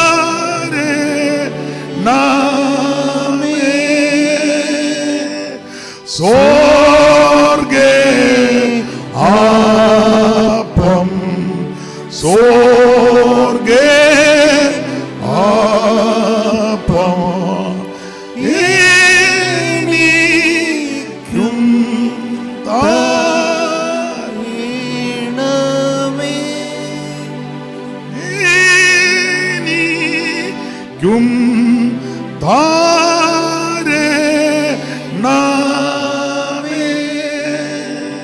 നല്ല പാട്ടാണ്. ഞാനേ ഈ പാട്ട് പഠിച്ചത് ഒരിക്കൽ രക്ഷിക്കപ്പെടുന്നതിന് മുമ്പ് ഞങ്ങളുടെ വീട്ടിലെ അടുത്ത് അമ്പലമുണ്ട്. അവിടെ വെളുപ്പിനെ നിർമ്മാല്യ ദർശനം തൊഴും. എല്ലാ ഞായറാഴ്ചയും അക്കരെ ഒരു അമ്പലമുണ്ട്, ആറിനക്കരെ, പള്ളിയറക്കാവ്, ദേവസ്വം ബോർഡിൻ്റെയാണ്. എല്ലാ ഞായറാഴ്ച അവിടെ പോവും. അപ്പം ഞായറാഴ്ച അവിടുത്തെ അമ്പലത്തിൽ പോയി ചടങ്ങെല്ലാം കഴിഞ്ഞ് എൻ്റെ കയ്യിൽ പ്രസാദവും കളപ്പക്കുറിയൊക്കെ ഉണ്ട്, ഇതുപോലൊരു 2 മുണ്ട് ഉത്തരിയൊക്കെ ഉണ്ട്. ക്ഷേത്രത്തിനകത്ത് ഷർട്ടിടാനൊക്കത്തില്ല. അപ്പോൾ തിരിച്ച് ഞാൻ ക്ഷേത്ര ദർശനം കഴിഞ്ഞ് ഒരു 9:30 ആകും. തിരിച്ച് മിക്ക ചടങ്ങും കഴിഞ്ഞ് കടത്ത് കയറി വരുമ്പം ഈ വീട്ടിലോട്ട് വരുന്ന വഴിക്ക് ആറ്റുതിട്ടയിൽ ഒരു പള്ളിയുണ്ട്, CSI പള്ളി. എനിക്ക് ഈ പാട്ട് ഇഷ്ടമായതുകൊണ്ട് ട്യൂണും സ്വരവും ഒന്നും നല്ലതല്ല, എന്നാലും പാട്ട് ഇഷ്ടമായതുകൊണ്ട് വലിയ താല്പര്യമാണ്, കേൾക്കും. അപ്പം ഞാൻ അമ്പലത്തിൽ പോയിട്ട് വരുമ്പോൾ ഈ പള്ളിയിൽ ഈ പാട്ട് അവരെല്ലാവരോടും ചേർന്ന് പാടും. ഇങ്ങനെയൊന്നും അല്ല പാടുന്നത്, അവർ നന്നായിട്ടാണ് പാടുന്നത്. അന്ന് പഠിച്ച പാട്ടാണ് എന്ന് പറഞ്ഞാൽ അമ്പലത്തിൽ പോയ കാലത്ത് പഠിച്ചതാ. നീ ഇതിനകത്ത് 50 കൊല്ലമായി ഇരിപ്പ് തുടങ്ങിയിട്ട്.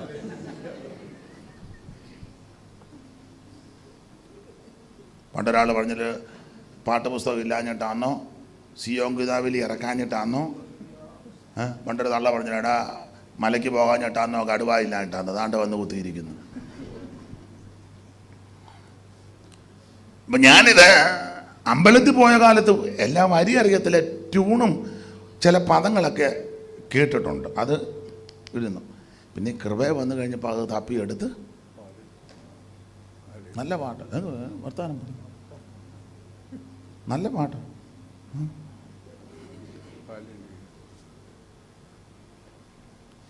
ഒരു വരിയും കൂടെ ഒന്ന് പാടും, അതിനകത്തുണ്ടോ പാട്ട്? അറിയാമായിരുന്നല്ലേ?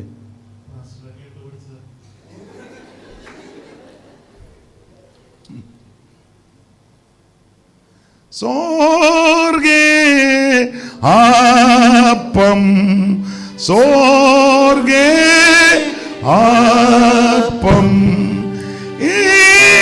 എനിക്കും താരണമേ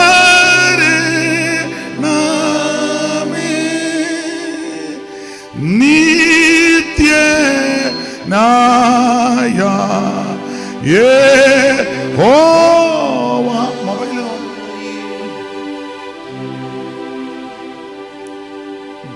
പുള്ളി പറഞ്ഞ് പാടിക്കുമോ? നല്ല പാട്ടാണ് കേട്ടോ. ഇത് ആരാധനാ സമയത്തൊക്കെ 2 വരി പാടിയ വളരെ നല്ല അന്തരീക്ഷമാണ്, നല്ല പാട്ട്. അപ്പോൾ യേശുവിന്റെ അടുക്കൽ പിശാച് വന്ന് പറയുക, നീ ദൈവപുത്രനാ, 40 ഇരുന്നു, 40 ദിവസം പൂർണ്ണമായിട്ടിരുന്നു, വിശപ്പ് കൊണ്ട് കല്ലുകൾ ഇഷ്ടം പോലെ അപ്പമായി തീരാൻ കൽപ്പിക്കുക. യേശു പറഞ്ഞു, മനുഷ്യൻ അപ്പം കൊണ്ട് മാത്രമല്ല ദൈവത്തിന്റെ വായിൽ നിന്ന് വരുന്ന ആ പരീക്ഷയെ കർത്താവ് ജയിക്കുക. ഉടനെ സാധാരണ അടുത്ത പോയിന്റുമായിട്ട് വന്ന്, അടുത്ത പോയിന്റ് പിശാച് പറഞ്ഞത് അങ്ങനെ മേളിലോട്ട് കൊണ്ടുപോയി, മേളിൽ കൊണ്ടുപോയി. ഈ മത്തായി വായിക്കുന്നത് ഉയർന്ന ഒരു മലയിൽ കൊണ്ടുപോയെന്ന, അങ്ങനല്ലയോ തിമോത്തിച്ചാ? ഉയർന്ന ഒരു മല വായിച്ചു. പിന്നെ പിശാച് അവനെ ഏറ്റവും ഉയർന്ന ഒരു, പിന്നെ പിശാച് അവനെ ഏറ്റവും ഉയർന്ന ഒരു മലമേൽ, ഏറ്റവും ഉയർന്ന ഒരു മലമേൽ കൂട്ടിക്കൊണ്ടുപോയി. പിന്നെ ലോകത്തിലുള്ള സകല രാജ്യങ്ങളെയും അവയുടെ മഹത്വത്തെയും കാണിച്ചു. എല്ലാം കാണിച്ചു. ലോകത്തിലുള്ള സകല രാജ്യവും അതിന്റെ മഹത്വവും കാണിച്ചു. അന്നത്തെ വൻകിട രാജ്യം എന്ന് പറഞ്ഞാൽ അന്നത്തെ വൻകിട പട്ടണമെല്ലാം ക്ഷണത്തിൽ കാണിച്ചു. ഉയർന്ന മലയിൽ കൊണ്ടുപോയി. ഈ മത്തായി ഉയർന്ന മലയെന്ന, പക്ഷെ ലൂക്കോസ് മലയെന്നല്ല, മേപ്പോട്ട് കൊണ്ടുപോയെന്ന. അതാ കുറച്ചുകൂടെ നല്ലത്. അങ്ങനല്ലേ ലൂക്കോസ് എഴുതിയേക്കുന്നത്? അതാ കുറച്ചുകൂടെ. കാരണം മത്തായി എഴുതിയേക്കുന്ന ഉയർന്ന മലയെ പോയെന്ന. പലസ്തീനിലെ ഏത് വലിയ മലയിൽ ചെന്നാലും ലോകത്തിലെ എല്ലാ രാജ്യവും കാണാൻ പറ്റത്തില്ല. അതൊരു മലയിൽ ചെന്നാലും ഒക്കത്തില്ല, പരുമലയിൽ ചെന്നാലും ഒക്കത്തില്ല, കുരിശുമലയിൽ ചെന്നാലും ഒക്കത്തില്ല. പിന്നെ അവിടോട്ട് ഇപ്പം പോകാതിരിക്കുന്നതാണ് നല്ലത്, പ്രശ്നമാണ്. അപ്പൊ ലോകത്തിലെ ഒരു മലയിൽ ചെന്നാലും ലോകത്തിലെ എല്ലാ രാജ്യവും കാണാൻ പറ്റത്തില്ല. അപ്പൊ ലൂക്കോസ് എഴുതിയതാ കുറച്ചുകൂടെ നമുക്ക് യോജിക്കാൻ പറ്റുന്നത്. മേപ്പോട്ട് കൊണ്ടുപോയി. ഒന്നെങ്കിൽ ആത്മാവി പോയി, ഇല്ലെങ്കിൽ ഭ്രമണപഥത്തിലെത്തി. അല്ല, അങ്ങനെ പോകാം, ആത്മാവി പോകാം. നമ്മളിപ്പോ ഇവിടെ ഇരിക്കുമ്പോഴും എവിടെല്ലാം പോയിച്ചാ വന്നേക്കുന്നത്? കുറച്ചു മുമ്പ് ഞങ്ങളുടെ അവിടുത്തെ അമ്പലത്തിൽ പോയവർ വരെ ഉണ്ട്, ഇല്ലേ? എത്ര പ്രാവശ്യം വീട്ടിൽ പോയിച്ചാ വന്നിരിക്കുന്നത്? ഗ്യാസ് ഓഫ് ആക്കിയോ, പുറത്തെ കഥക് അടച്ചോ, കുറ്റി. പിന്നെ ഇവിടെ നിന്ന് ഭാഷമാർ കരം ഉയർക്കാം, ലേലുയ, എന്നാലും അവിടെ പോയിരിക്കുക. നമ്മുടെ എല്ലാം രീതി അതാ. അപ്പൊ ആത്മാവിൽ പോകാം. കാരണം യെഹെസ്കേൽ പ്രവചനം 8-ാം അധ്യായത്തിന്റെ 1 എടുത്ത്, യെഹെസ്കേൽ 8:1 പെട്ടെന്ന്.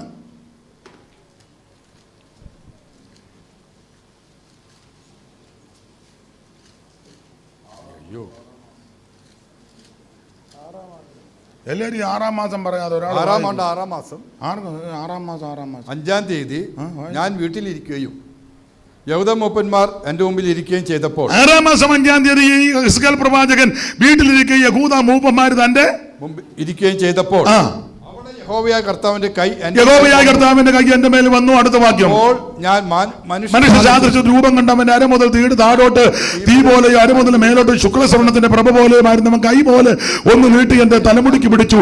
ആത്മാവ് എന്നെ ഭൂമിയുടെ ആകാശത്തിന്റെ മധ്യ ഉയർത്തി ദിവ്യ ദർശനങ്ങൾ യെരൂശലേമിന്റെ വടക്കോട്ടുള്ള അകത്തെ വാതിക്കൽ കൊണ്ട് നോക്കിയേ. ശരീരം ഇരിക്കുന്നത് ബാബേലിൽ, ടെൽ അബീബ് കോളനി. പക്ഷെ ആത്മാവിൽ എവിടെ പോയി? യെരൂശലേമിന്റെ വടക്കോട്ടുള്ള അകത്തെ വാതിക്കൽ. ശരീരം എവിടെ ഇരിക്കുന്നത്? ഓ പാറ ഏനെ കമന്ന് കിടന്ന് മൊത്തം വായിക്കുന്നേ. ശരീരം എവിടെ ഇരിക്കുന്നത്? ബാബേലിൽ. ആത്മാവിൽ എവിടെ ചെന്നു? യെരൂശലേമിന്റെ വടക്കേ വാതിക്കൽ.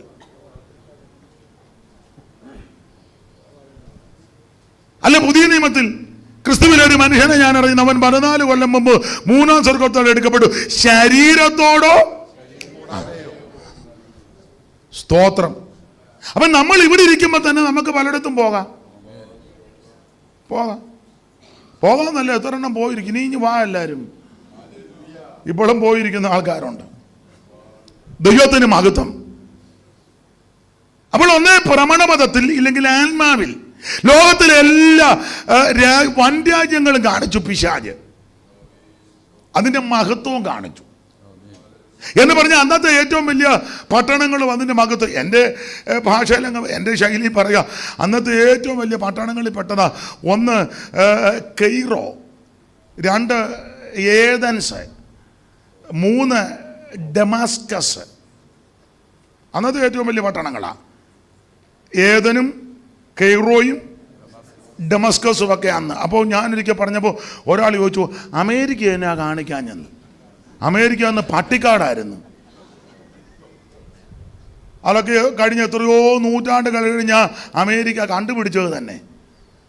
അപ്പം അന്നത്തെ ഏറ്റവും വലിയ പട്ടണം ഈ പട്ടണങ്ങളാണ്. അതെല്ലാം അതിൻ്റെ മഹത്വമെല്ലാം ക്ഷണനേരത്തിൽ കാണിച്ചു വെച്ച് പിശാച് പറയുക, ഇതെല്ലാം എങ്കൽ വരവേൽപ്പിച്ചിരിക്കുക. എന്നെ ഒറ്റ പ്രാവശ്യം, 1.25 വേണ്ട, ഒറ്റ പ്രാവശ്യം ഒന്ന് വണങ്ങിയാൽ മതി, ഇത് മുഴുവൻ ഞാൻ നിനക്ക് തരും. എന്നിട്ട് ചേർത്തൊരു പദം പുള്ളി പറഞ്ഞു, എനിക്കിഷ്ടമുള്ളവനെല്ലാം ഞാൻ കൊടുക്കുന്നുണ്ടെന്ന്. ഞാൻ എൻ്റെ ഭാഷയെ പറഞ്ഞതുള്ളൂ, ക്ലിയർ ആയിട്ട് വായിച്ചു. അതെങ്കിൽ ഏൽപ്പിച്ചിരിക്കുന്നു, എനിക്ക് മനസ്സുള്ളവന് ഞാൻ കൊടുക്കുന്നു. അങ്ങനെ എല്ലാവർക്കും മിക്കവർക്കും കിട്ടിക്കൊണ്ടിരിക്കുന്നത്. എനിക്ക് മനസ്സുള്ളവനല്ല കൊടുക്കുന്നുണ്ടെന്ന്. ദൈവത്തിന് മഹത്വം. ഒരു കാര്യം, ഇങ്ങനെയൊക്കെ പിശാച് പരീക്ഷിക്കുക. നമ്മളന്ന് അങ്ങോട്ടും ഇങ്ങോട്ടും നോക്കി ചൊന്ന് വണങ്ങും, പിന്നെ ഏറ്റു പറഞ്ഞാൽ മതിയല്ലോ. കാരണം കർത്താവ് ഇങ്ങനെ, ചിലരുടെ ധാരണ ഒരു ബക്കറ്റ് രക്തമായിട്ട് യേശു ഇരിക്കുക, നമ്മൾ പറയുമ്പോൾ പുള്ളി ഇരുന്ന്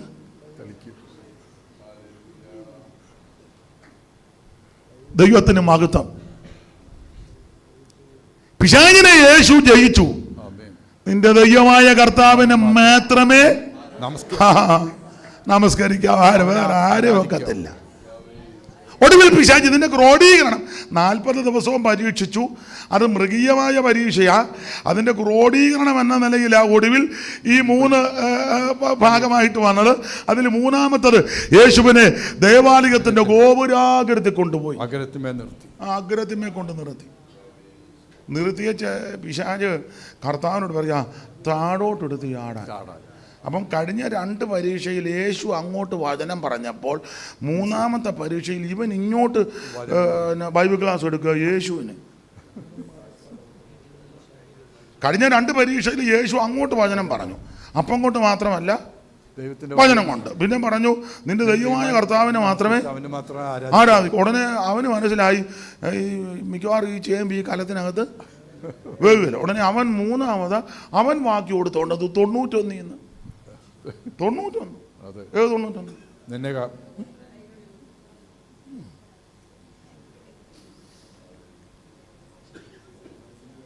നീ എടുത്ത് താഴോട്ട് ചാട്.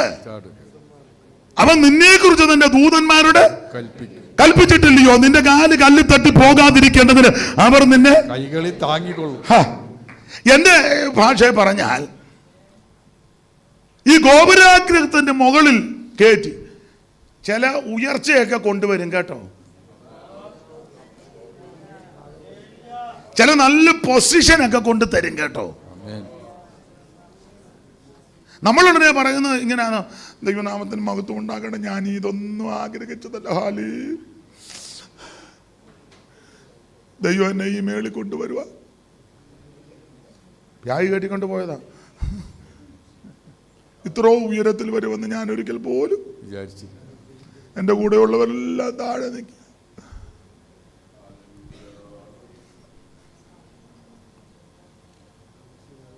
ചില സഭയുടെയൊക്കെ ചില പിന്നെ പ്രസിഡന്റ്, സെക്രട്ടറി, ട്രഷറർ ഒക്കെ അവർ അവസരം കൊണ്ടും ഞാനിതൊന്നും, അയ്യോ നിന്നെ അങ്ങോട്ട് കയറ്റിയത് പൊത്തോന്ന് താഴെ ഇടാനാ.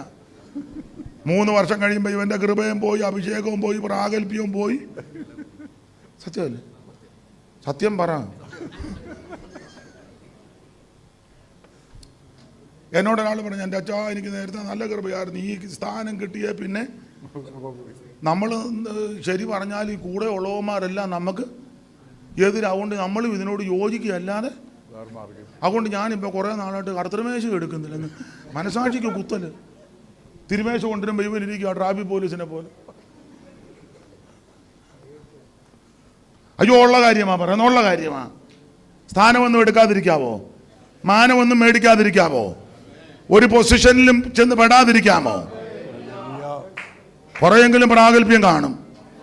ഇല്ലേ പലതിനോട് യോജിക്കേണ്ടി വരും, പലതിനും കണ്ണടക്കേണ്ടി വരും, പലതിനും യേസ് പറയേണ്ടി വരും.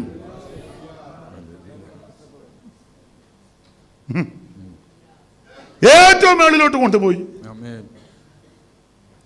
നമ്മൾ പറയും ഭയങ്കര ഉയർച്ചയാണ്. ഏതായാലും അച്ചായന് ദൈവം അങ്ങ് ഒത്തിരി ഉയരത്തിലോട്ട് പോകുമ്പം അതിൻ്റെ അത്ര ആക്കം കൂടും താഴോട്ട്. ഗോപുരാഗ്രഹത്തിൽ കയറ്റി വെച്ച് അതും നിങ്ങൾ ഏതിന്റെ ഗോപുരാഗ്രഹമാണ്?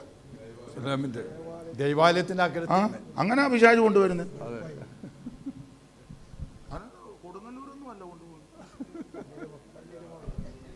നമ്മളെ കൊടുങ്ങല്ലൂരും ഗുരുവായൂരും ഒന്നും അല്ല കൊണ്ടുപോകുന്നത്, നേരെ കുമ്പനാട്ടോട്ടാണ് അടിക്കുന്നത്. അല്ലെ നേരെ മുളക്കൂടേക്കാണ് വിടുന്നത്, അല്ലെ നേരെ പുനലൂരോട്ട് വിടും, അല്ലെങ്കിൽ തിരുവല്ല ഷാരോൺ, ഇല്ല നേരെ അടയാറിലോട്ട് അടിക്കും. ഏനാ കൊച്ചമ്മ ഇരുത്തി ഒരു മൂളം ചിരി അടയാറെന്ന് കേട്ടപ്പം. ടിപ്പിങ്കാരിയായിരുന്നു. എന്നാലും അറിയാം, വകുപ്പറിയാം. ദൈവാലയത്തിന്റെ ഗോപുരാഗ്രഹത്തിലാ നമ്മൾ ഓർക്കുന്ന പിശാച് മറ്റു നിലയിലാ നമ്മളെ വീട്, അല്ലല്ല ആത്മീയ വിഷയത്തിലാ വീഴ്ത്തുന്നത്. ദൈവാലയത്തിന്റെ മേളിലോട്ടാകുമ്പോ പിന്നെ പ്രശ്നമില്ലല്ലോ. പള്ളിയുടെ മണ്ടയിലാന്നാടാ,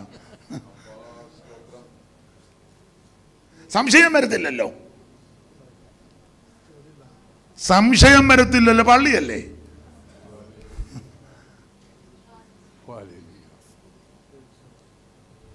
സ്തോത്രം. ആദ്യം പരീക്ഷിച്ചത് മരുഭൂമിയിലാണ്, അപ്പോൾ സംശയം വരും.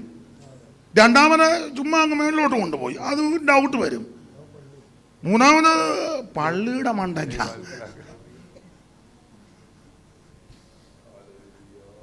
നിന്നെ ഒതുക്കുവാൻ ചിലപ്പം ആത്മീക വിഷയത്തിലായിരിക്കും കൊണ്ട് കയറ്റുന്നത്.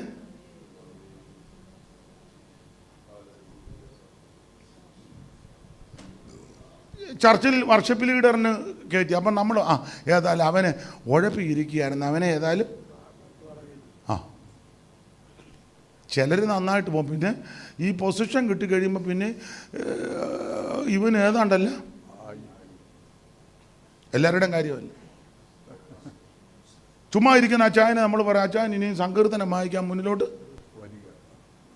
തീർന്നതോടെ. ആത്മീയമായിട്ട് കൊണ്ടുപോകും ചിലരെ, തെളിയിടാനാ. നമുക്ക് മടങ്ങി വരാം.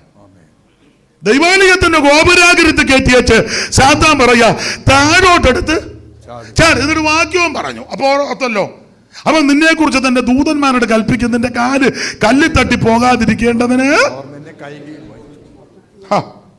ഞാനോ നിങ്ങളോ ആയിരുന്നെങ്കിൽ ഗ്ലോറി എന്നും പറഞ്ഞൊരു ചാട്ടം ചാടിയാന്. വേണേ ഗ്ലോറി വിക്ടറി രണ്ടോട്ടിരുന്നോട്ടെ, ഒരു ചാട്ടം. പണ്ട് ഒരു സഭയിലെ ശുശ്രൂഷയിൽ നിന്നപ്പോൾ അവിടെ ഒരു അച്ചാനുണ്ടായിരുന്നു, അല്പം ഇളക്കം ഉണ്ടായിരുന്നു. അത് എല്ലാവർക്കും ഉണ്ടല്ലോ, പിന്നെ ഉണ്ട്, ഇവിടെ എല്ലാവർക്കും ഉണ്ട്. പിന്നെ നമുക്ക് ദൈവം കൺട്രോളും കൂടെ തന്നത് കൊണ്ടാണ് ഇങ്ങനെ മര്യാദയ്ക്ക് കസേര ഇരിക്കുന്നത്. പുള്ളിക്ക് ഇച്ചിരി കൺട്രോൾ പോയതാ. എല്ലാവർക്കും മട്ടുണ്ട്. പുസ്തകത്തിൽ വാക്യം സകല മനുഷ്യൻ്റെയും ഹൃദയത്തിൽ പ്രാന്തുണ്ടെന്ന്. വേറെ പുസ്തകത്തിൽ അങ്ങനെ. ചില സഹോദരിമാർ പിള്ളേർ നിർബന്ധ ബുദ്ധി ഷാഡ്യവും ഒക്കെ നമ്മൾ ചില അമ്മമാർ പറയുന്നത്, കൊച്ചേ എന്നെ പ്രാന്ത് പിടിപ്പിക്കരുത് ഞാൻ. അപ്പോൾ എല്ലാവർക്കും പ്രാന്തുള്ളതാണ്. അപ്പോൾ ഈ അച്ചായനെ അങ്ങ് ഇളകി വെച്ച് പുള്ളി ഒരു ദിവസം രാവിലെ ഈ വീടിൻ്റെ തിട്ടയിൽ ഒരു വലിയ വരിക്കപ്ലാവുണ്ട്, താഴെ വലിയ കുഴിയാണ്. ആ വരിക്കപ്ലാവിൻ്റെ ഒരു കവട്ട ഈ കുഴിയുടെ ഭാഗത്തോട്ടാണ് നിൽക്കുന്നത്. അപ്പം ഇങ്ങേര് തത്തി പിടിച്ച് രാവിലെ ഈ വരിക്കപ്ലാവിൽ കയറി. അവിടെ കയറി വെച്ചൊരു പാട്ട് കേട്ടുകൊണ്ട് കൊച്ചമ്മ ഇറങ്ങി വന്നപ്പോൾ ഇയാൾ ഇതിൻ്റെ അറ്റത്തോട്ട് പോവുക. മേളിലത്തെ കമ്പി പിടിച്ച് കവട്ടയിൽ കൂടെ നടന്ന് പാട്ടിൻ്റെ വരി ഇതാ. അവരുടെ വീട്ടുപേര് പറമുണ്ട എന്നാണ്. പട്ടാന്നേല് നല്ല താളമാണ് കേട്ടോ. പുള്ളി പാടുക, പറമുണ്ടയാണ് വെടിയുണ്ടയാണ്, വെടിയുണ്ട ഞാനൊരു തീയുണ്ടയാണ്. നല്ല പ്രാസം ഒപ്പിച്ച നമ്മളെഴുതി അത്ര ഒക്കുകയല്ല.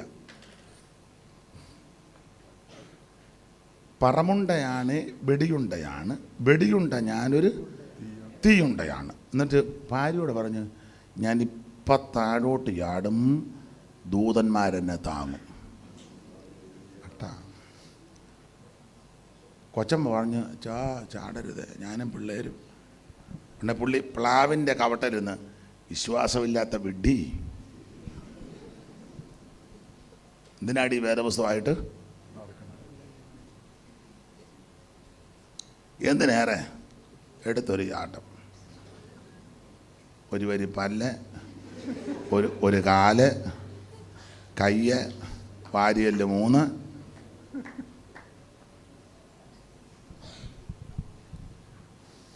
നമ്മുടെ സ്വാർത്ഥ താല്പര്യങ്ങൾക്ക് നമ്മുടെ ഇംഗിതത്തിനും വചനം കോട്ട് ചെയ്യരുത്. ഇയാൾക്ക് പ്ലാവെ നിർത്തി ആടാനാന്നോ ഈ വാക്യം? അല്ല. നമ്മുടെ ചില സ്വാർത്ഥ താല്പര്യങ്ങൾക്ക്, നമ്മുടെ ഇംഗിതത്തിനും, നമ്മുടെ ചില ആഗ്രഹങ്ങൾക്ക് വേണ്ടി ദൈവത്തിന്റെ വചനം എടുത്ത് പ്രയോഗിക്കരുത്. പിശാചി പറയുക, എടുത്തു ചാടിക്കോ, ദൂതൻ നിന്നെ. കർത്താവ് പറഞ്ഞു, അതൊക്കെ സമ്മതിച്ചു. നിന്റെ ദൈവമായ കർത്താവിനെ പരീക്ഷിക്കരുത്.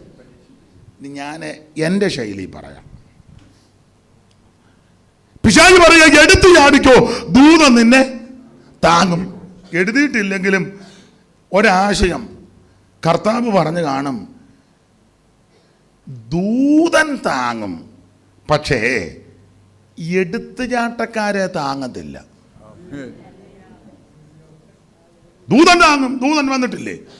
അശൂർ പാളയത്തിൽ ഒരു ദൂതൻ ഇറങ്ങി 1,85,000 കൊന്നില്ലേ? പത്രോസിന് വേണ്ടി സഭ പ്രാർത്ഥിച്ചു. രാത്രി ദൂതനെ ഇറക്കി വിലാപ്പുറത്തടിച്ചു. 1-ാം കാവലും 2-ാം കാവലും ആമ തുറന്ന്, ഇരുമ്പ് വാതിൽ സ്വരവേ തുറന്ന് ദൂതനും പീറ്ററും വെളിയിൽ ഇറങ്ങിയില്ലേ? ദാനിയേൽ പറഞ്ഞില്ലേ, രാജാവിന് ദീർഘായുസ്സരിക്കട്ടെ, രാജാവ് സിംഹങ്ങൾ എനിക്ക് കേടുവരുത്താതിരിക്കാൻ എന്റെ ദൈവം തന്റെ ദൂതനെ വിട്ട്. ദൂതൻ അന്ന് പറങ്ങും, ഇന്ന് പറങ്ങും, എന്ന് പറങ്ങും, പക്ഷേ ദൂതൻ താങ്ങുകയും ചെയ്യും. പക്ഷേ എടുത്തുചാട്ടക്കാരെ താങ്ങത്തില്ല. എൻ്റെ പ്രിയര്, ദൈവമക്കളോടൊരു ദൂത് പറയാം, എടുത്ത് ചാടി ഒന്നും ചെയ്യരുത്. എടുത്ത് ചാടി ഒന്നും ചെയ്യരുത്. ചിലർ 21 കേൾക്കുമ്പോൾ ഉടനെ ചാടി എഴുന്നത് ഞാൻ 21 ഇരിക്കുക. നല്ല കാര്യം. 3-ാം ദിവസം തെറ്റുന്നവരുണ്ട്. അതിനെന്ന് വെച്ചാൽ ഭാര്യ അടുക്കള കടുക് മൂപ്പിച്ചപ്പം അതിനെ വേണം. ഉടനെ പറയാം, എന്നാ മേരിക്കുട്ടി ഇച്ചിര കടുക് നാളേക്കുമ്പോൾ ഒരു മണമില്ല. അപ്പം അതുകൊണ്ട് ചില സഹോദരിമാർ പറയും, ഇനി ഇവിടെ 21 ദിവസം ഈ അടുപ്പ തീയെ കത്തിച്ചാൽ പുള്ളി തെറ്റും.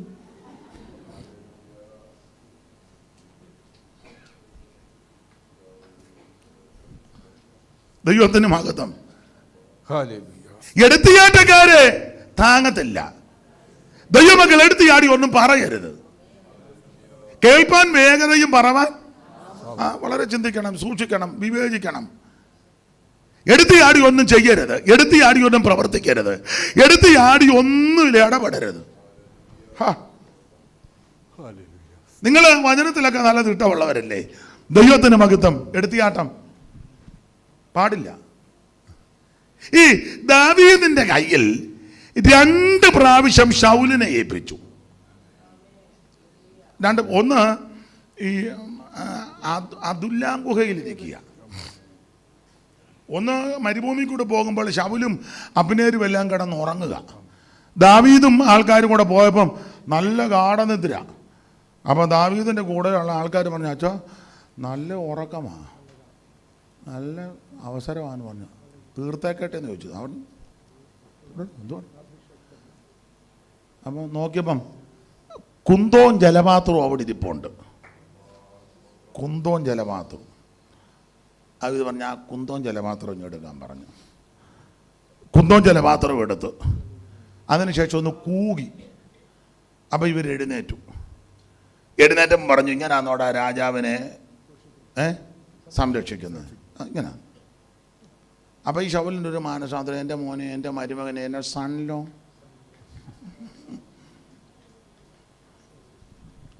ചിലക്ക് അങ്ങനെയൊക്കെ മാനസാന്തരം ഉള്ളവരുണ്ട് കേട്ടോ.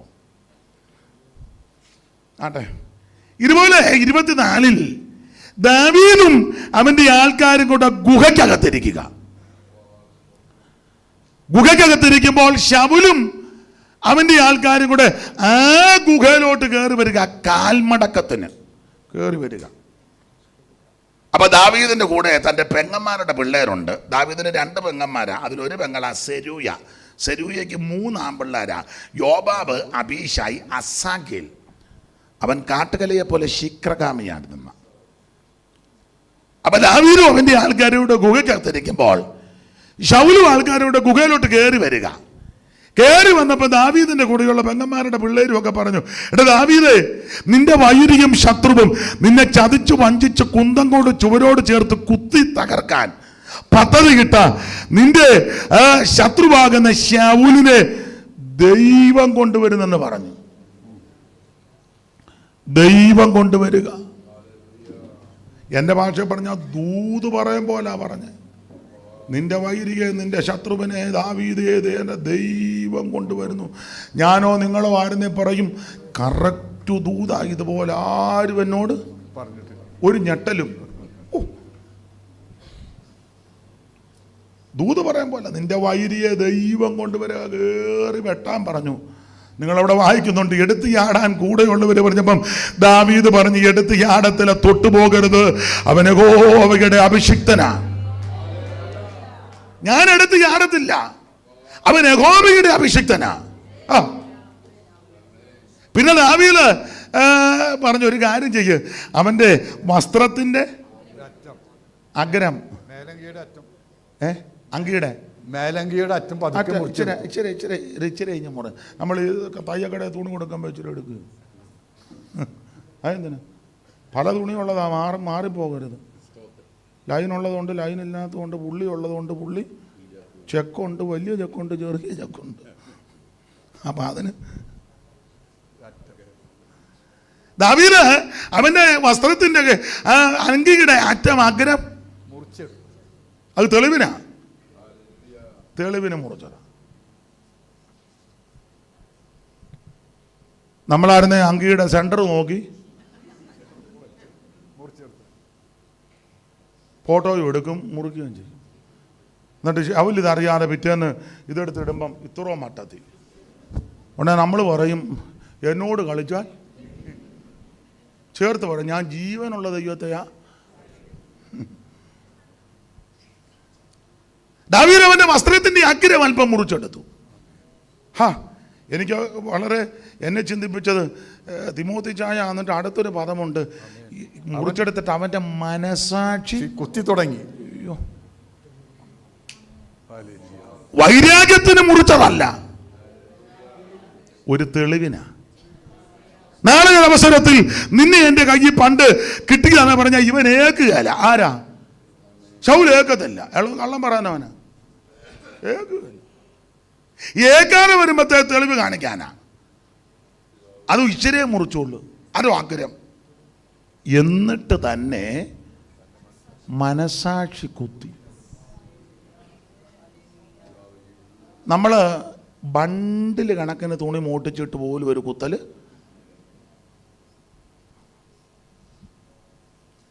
പിന്നെ നമ്മൾ ഞായറാഴ്ച വന്ന് 10 മുതൽ ഇങ്ങനെ മഴയത്ത് കാറ് പോകുമ്പോൾ വൈപ്പർ അടിക്കുമ്പോൾ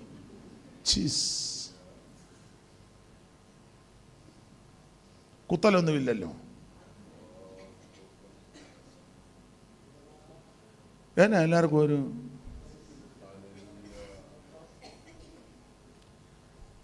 ഒരു കാര്യം ഇന്ന് പകൽ പറയാം. ഇവിടെ വലിയ സ്ഥാനവും പേരും പ്രശംസയും ബഹളവും വെപ്രാളും ഒന്നും ഉണ്ടായില്ലെങ്കിലും ഈ ഉപവാസ പ്രാർത്ഥന കഴിക്കുന്ന ദിവസമാ. നല്ലൊരു മനസാക്ഷി. മറ്റുള്ളവരെ ഉപദ്രവിക്കരുത്, ചതിക്കരുത്, വഞ്ചിക്കരുത്. വേറൊരുത്തൻ്റെ ഒന്നും നമ്മുടെ കൈവശം കാണരുത്.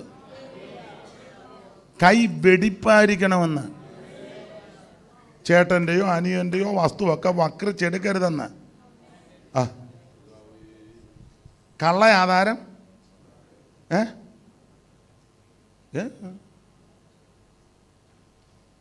ഓ സമയമായില്ലയോ, ഞാനതങ്ങ് വിട്ടുപോയി.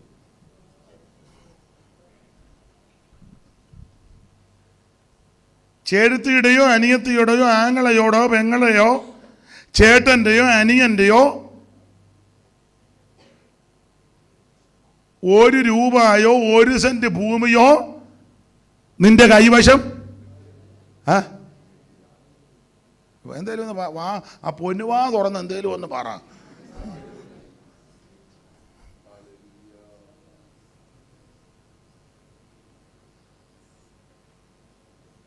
എല്ലാവരും ഒന്നുകൂടെ ഒന്ന് നോക്കട്ടെ. നല്ല കൈവെടിപ്പായിരിക്കണം. ഈ കയ്യിൽ അകൃത്യം കരുതിയിരുന്നെങ്കിൽ കർത്താവ് യഹോവേ നിന്റെ കൂടാരത്തിൽ ആര് പാർക്കും? അങ്ങനെ ചോദിച്ചേച്ച് പറയുക, വെടിപ്പുള്ള കയ്യും. എൻ്റെ പ്രിയരെ, ഇവിടെ വലിയ സ്വത്തൊന്നും കിട്ടിയില്ലെങ്കിലും വലിയ പൊസിഷനൊന്നും കിട്ടിയില്ലെങ്കിലും എല്ലാവരും ഒന്നും അറിയത്തില്ലെങ്കിലും നല്ലൊരു മനസാക്ഷി വേണം. ദൈവസന്നിധി വന്ന് മുട്ടുമടക്കുമ്പോഴേ കുത്തരുത്.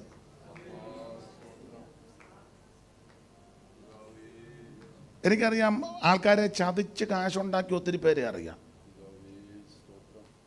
ഒത്തിരി പേര് മറ്റുള്ളവരെ പീഡിപ്പിച്ച് ഉപദ്രവിച്ച് കളിപ്പിച്ച് അറബിയെ കളിപ്പിച്ച് അവിടുന്ന് മുങ്ങി. ഇപ്പോക്കത്തിൽ ഇപ്പോൾ ലോകത്തിന് എവിടെ പോയിരുന്നാലും ഒരു അന്നേരം പണ്ടത്തെ കാര്യം അറബി അതൊക്കെ അന്ന് എട്ടും പൊട്ടും അറിയാം. അവർക്ക് അന്ന് വിദ്യാഭ്യാസം അധികം. ഇവിടെ കല്യാണക്കുറി കാണിച്ചാ ജോലിക്ക് കയറിയത്.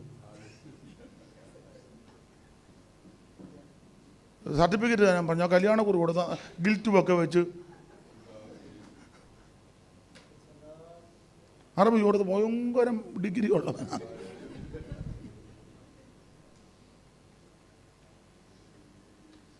ആട്ടെ, ദൈവം വഴി ഒരുക്കിയതായിരിക്കും, ഞാൻ എതിർക്കുന്നില്ല. ഒരുത്തിനോട് ചോദിച്ചു ഏത് യൂണിവേഴ്സിറ്റിയിലാണ്? അവൻ പറഞ്ഞു കുമ്പനാട് യൂണിവേഴ്സിറ്റി. ഗാന്ധി യൂണിവേഴ്സിറ്റി ഉണ്ട്, പിന്നെ മഹാത്മാ വേറെ ഏതാ യൂണിവേഴ്സിറ്റി, കേരള കാലിക്കറ്റ് ഉണ്ട്, കേരള ഉണ്ട്, ഗാന്ധി ഉണ്ട്, ഇന്ന് വരെ കുമ്പനാട് യൂണിവേഴ്സിറ്റി അവൻ നിന്ന നിപ്പിൽ ഉണ്ടാക്കിയതാ ഒരു യൂണിവേഴ്സിറ്റി. അത്രയ്ക്ക് മിടുക്കന്മാരാണ് നമ്മുടെ ആൾക്കാർ. 5 മിനിറ്റ് കൊണ്ടൊരു യൂണിവേഴ്സിറ്റി.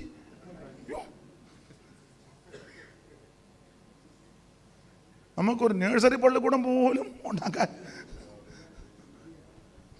എന്നെ മിടുക്കന്മാരാണ് നമ്മുടെ ഇടയിലുള്ളവർ. അമ്മാമ്മയ്ക്ക് ഒരു ഊറിയ ശരി ഉള്ള കാര്യമായി പറയുന്നത്. എൻ്റെ പ്രിയരെ, നമ്മുടെ കൈയൊക്കെ വെടിപ്പായിരിക്കണം. ഈ ഉപവാസ പ്രാർത്ഥനയിലേ പ്രസംഗിക്കുന്ന ഞാനും അല്ല ഞങ്ങളും കേൾക്കുന്ന നിങ്ങളുമൊക്കെ ഒന്ന് ശോധന ചെയ്യേ. 20 ദിവസമായിട്ട് വന്നിരിക്കുക, അഭിനന്ദിക്കുന്നു. പൂർണ്ണമായിട്ടും ഭാഗികമായിട്ടുമൊക്കെ ശരീരത്തിൻ്റെ സ്ഥിതിയൊക്കെ അനുസരിച്ചായിരിക്കുന്നത്, അഭിനന്ദിക്കുന്നു. പക്ഷേ ഇന്ന് പകൽ ഒന്ന് ശോധന ചെയ്യണേ. കൈവെടിപ്പാണോ? ആമൻ കരം വിശുദ്ധമാണോ? ആമൻ മനസാക്ഷിക്ക് കുത്തൽ വല്ലതും വരുന്നുണ്ടോ? നീതിക്ക് നിരക്കാത്ത വല്ലതും വീട്ടിലുണ്ടോ? അവൻ ന്യായത്തിന് നിരക്കാത്തത് വല്ലോ കയ്യിലുണ്ടോ? സ്തോത്രം, സ്തോത്രം. ദൈവം ഇസ്രായേലിന് നിർമ്മല ഹൃദയമുള്ളവർക്ക് നല്ലവനാകുന്നു. നിർമ്മല ഹൃദയന്മാർക്കൻ ദൈവം അതാൽ നല്ലവനതിനിൽ ഒരു വാദം. നിർമ്മല ഹൃദയന്മാർക്കൻ ദൈവം അതാൽ നല്ലവനതിനിൽ ഒരു വാദം. എന്നാൽ ദുർമതികൾ സുഖികളായി മേവുമതിൽ ഇടറി എന്നുള്ളം തീരതുല്യം. അപ്പൊ ശ്രദ്ധിക്കുക, നമുക്ക് നല്ലൊരു ഹൃദയം. ദാവീദിന്റെ മനസാക്ഷി കുത്തി.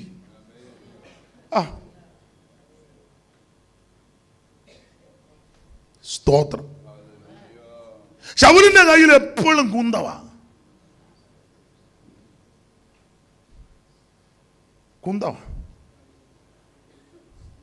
ദാവീദിന്റെ കയ്യിലോ ഉറക്കെ പറ, കിന്നരം. ദാവീദ് കിന്നരം വായിച്ചെന്നോ? അങ്ങനല്ലേ? പണ്ടൊരാൾ എനിക്ക് വായിച്ചു, ദാവീദ് കിന്നാരം വായിച്ചെന്ന്. ഞാൻ പറഞ്ഞു ഒത്തിരി കിന്നാരമൊന്നും.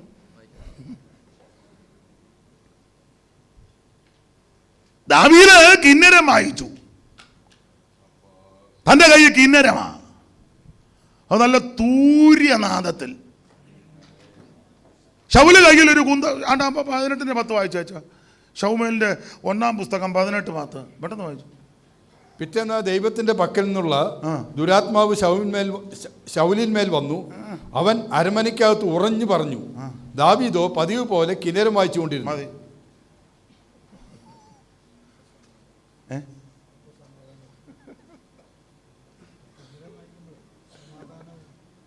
ശൗലിന്റെ കയ്യിൽ കുന്തമുണ്ടായിരുന്നു, അതിന്റെ താഴെ.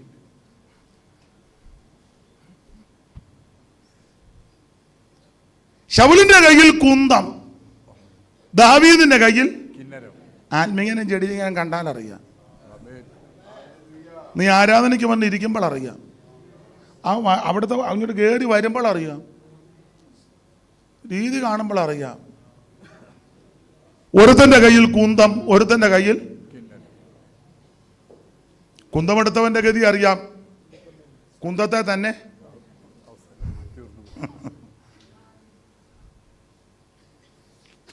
കുന്തത്തെ കയറി. ശമൂവേലിന്റെ പുസ്തകം പഠിക്കാം, നമുക്ക് പിന്നീട് ചിന്തിക്കാം. ആ പുസ്തകം പഠിക്കുമ്പോഴുണ്ട് ഒരു ഭാഗം ഒന്ന് വായിച്ചു. 31-1 മുതൽ വായിച്ചേ. ശമൂവേലിന്റെ 1-ാം പുസ്തകം 31-1 മുതൽ. എന്നാൽ ഫെലിസ്ത്യർ ഇസ്രായേലിനോട് യുദ്ധം ചെയ്തു. ഇസ്രായേലിയർ ഫെലിസ്ത്യരുടെ മുമ്പിൽ ഓടി ഗിൽബോവ പർവ്വതത്തിൽ നിഹതന്മാരായി വീണു. അടുത്ത വാക്യം. ഫെലിസ്ത്യർ ശൗലിനെയും അവന്റെ പുത്രന്മാരെയും പിന്തുടർന്ന് ചെന്നു. ഫെലിസ്ത്യർ ശൗലിന്റെ പുത്രന്മാരാകുന്ന യോനാനാൻ, അബീനാദാബ്, മൽക്കീശുവ എന്നിവരെ വാളിന്റെ വായ്ത്തലയ്ക്ക് വെട്ടിക്കൊന്നു. അടുത്തത്. എന്നാൽ പട ശൗലിന് നേരെ ഏറ്റവും മുറുകി. വില്ലാളികളെ അവന് തെറ്റുവെച്ചു. വില്ലാളികളാൽ വിഷമത്തിലായി ശൗല് തന്റെ ആയുധവാഹകനോട് ഈ അഗ്രചർമ്മികൾ വന്ന് എന്നെ കുത്തിക്കളയുകയും അപമാനിക്കാതിരിക്കുകയും ചെയ്യണം. നിന്റെ വാളൂരി എന്നെ കുത്തുകാന്ന് പറഞ്ഞു. ആയുധവാഹകൻ ഏറ്റവും ഭയപ്പത് കൊണ്ട് മനസ്സ് വന്നില്ല. അതുകൊണ്ട് ശൗൽ ഒരു വാൾ പിടിച്ച് അതിന്മേൽ വീണു.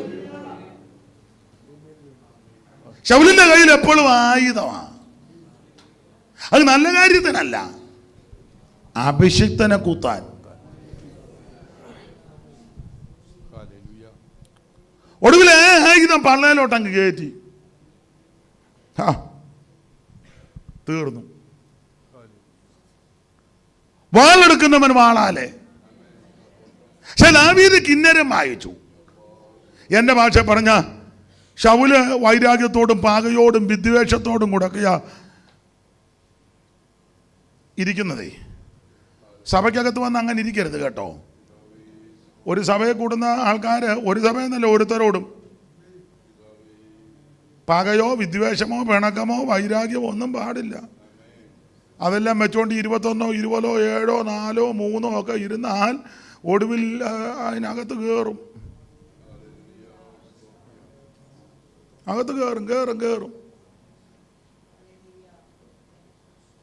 ദാവീദിന് പകയൊന്നുമില്ല. അതുകൊണ്ടല്ലേ പറഞ്ഞ് തൊട്ടു പോകരുത് അവനെ യഹോവയുടെ. അതുകൊണ്ട് ദൈവം ദാവീദിനോടൊരു ദൂത് പറഞ്ഞു. അത് പറഞ്ഞ് ഇന്ന് പകല് നമുക്ക് നിർത്താം, ബാക്കി വൈകിട്ട്. അപ്പം ഈ ക്ലോക്ക് ശരിയാന്നേ 1 മണിയാണ്. ഏനോ ഒന്നല്ലേ? എല്ലായിടത്തും ക്ലോക്ക് വെച്ചിരിക്കുക. നല്ല കാര്യം. ചിലയിടത്ത് ഞാൻ ആകെ ഒരു ക്ലോക്കേ ഉള്ളൂ, അത് ചിലപ്പോൾ തെറ്റുമായിരിക്കും. ഇവിടെ എല്ലായിടത്തും ക്ലോക്കാണ്. എല്ലാ വഴിയും. നല്ല കാര്യം. വൈകിട്ട് നമുക്ക് ഇച്ചിരി ഏറെ സമയം വചനം ധ്യാനിക്കാം. വൈകിട്ട് ഇന്നിപ്പോൾ ഇങ്ങനെ അങ്ങ് പോട്ടെ. വൈകിട്ട് വരികയല്ലോ. അപ്പൊ ശ്രദ്ധിക്കുക, ഇത് ആരാധിച്ച് കിന്നരം വായിച്ച് ദൈവത്തെ സ്തുതിച്ചവനോട് ദൈവം ഒരു ദൂത് പറഞ്ഞു. ആരാധിച്ചവനോടെ അവന് വേണ്ടി ദൈവം ശൗല് കുന്തമെടുത്തോണ്ടിരിക്കുക, ആയുധം. അതുകൊണ്ട് എന്തോ സംഭവിച്ചു? 3 പിള്ളേരും തന്റെ മുന്നിൽ വെട്ടേറ്റ് പിടഞ്ഞു മരിക്കുന്ന കാഴ്ച കണ്ടു. 3 പിള്ളേരും ഒരപ്പൻ്റെ മുമ്പിൽ കലാപുലി പോലുള്ള 3 എണ്ണം വെട്ടുകൊണ്ട് ചാകുക. ഞെട്ടിപ്പോയി. പക്ഷെ കിന്നരം വായിച്ച് ആരാധിച്ച് ദൈവത്തെ സ്തുതിച്ച ദാവീദിന് വേണ്ടി ദൈവം ചെയ്തതോ? പെട്ടെന്ന് വായിച്ച തിമോത്തിച്ച ശമൂവേലിന്റെ 2-ാം പുസ്തകം 6:14 ഒന്നുകൂടെ വായിച്ച, അത് വായിച്ചേച്ച് അങ്ങോട്ട് പോകാം. ആരാധിച്ച ദാവീദ് 6:14. ദാവീദ് പഞ്ഞുനൂൽ അങ്കി ധരിച്ചുകൊണ്ട് പൂർണ്ണ ശക്തിയോടെ യഹോവയുടെ മുമ്പാകെ നൃത്തം ചെയ്തു. അപ്പോൾ രാജാവാ, പക്ഷെ പൊസിഷൻ കിട്ടിയെന്നും പറഞ്ഞ് അനങ്ങാതിരിക്കുകയല്ല, പൂർണ്ണ ശക്തിയോട്. നിങ്ങൾ ചിന്തിച്ചാൽ ചിലരൊക്കെ ചില പൊസിഷൻ കൊടുത്ത് അതുവരെ നന്നായിട്ട് കൈയടിച്ച് പാടി ആരാധിച്ചവനാ. പൊസിഷൻ കിട്ടിക്കഴിഞ്ഞാൽ പിന്നെ കസയിൽ നിന്ന്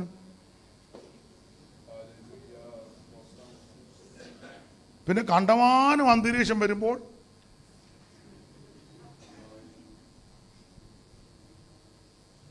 ഏതാണ് ദാവീദ് പൂർണ്ണ ശക്തിയോടെ പഞ്ഞിനൂലങ്കി കൊണ്ടുള്ള അങ്കി ധരിച്ച് പെട്ടകത്തിന് ക്ഷീണിച്ചോ? ധരിച്ചോ? പൂർണ്ണ ശക്തിയോടെ യഹോവയുടെ മുമ്പാകെ നൃത്തം ചെയ്തു. അങ്ങനെ ദാവീദ് ഇസ്രായേൽ ഗ്രഹമൊക്കെയും ആർപ്പോടും കാഹളത്തോടും കൂടെ. പൊസിഷൻ ആണെങ്കിലും ശബ്ദത്തിന് കുറവൊന്നുമില്ല. നമുക്ക് ചില പൊസിഷൻ കിട്ടിക്കഴിഞ്ഞാൽ പിന്നെ വീണ്ടും സ്തുതിക്കാം.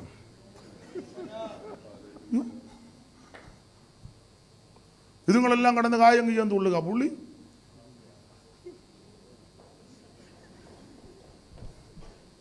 ഞാൻ പറഞ്ഞത് മനസ്സിലാകുന്നില്ല. പൂർണ്ണ ശക്തിയോടെ ആർപ്പോടെ.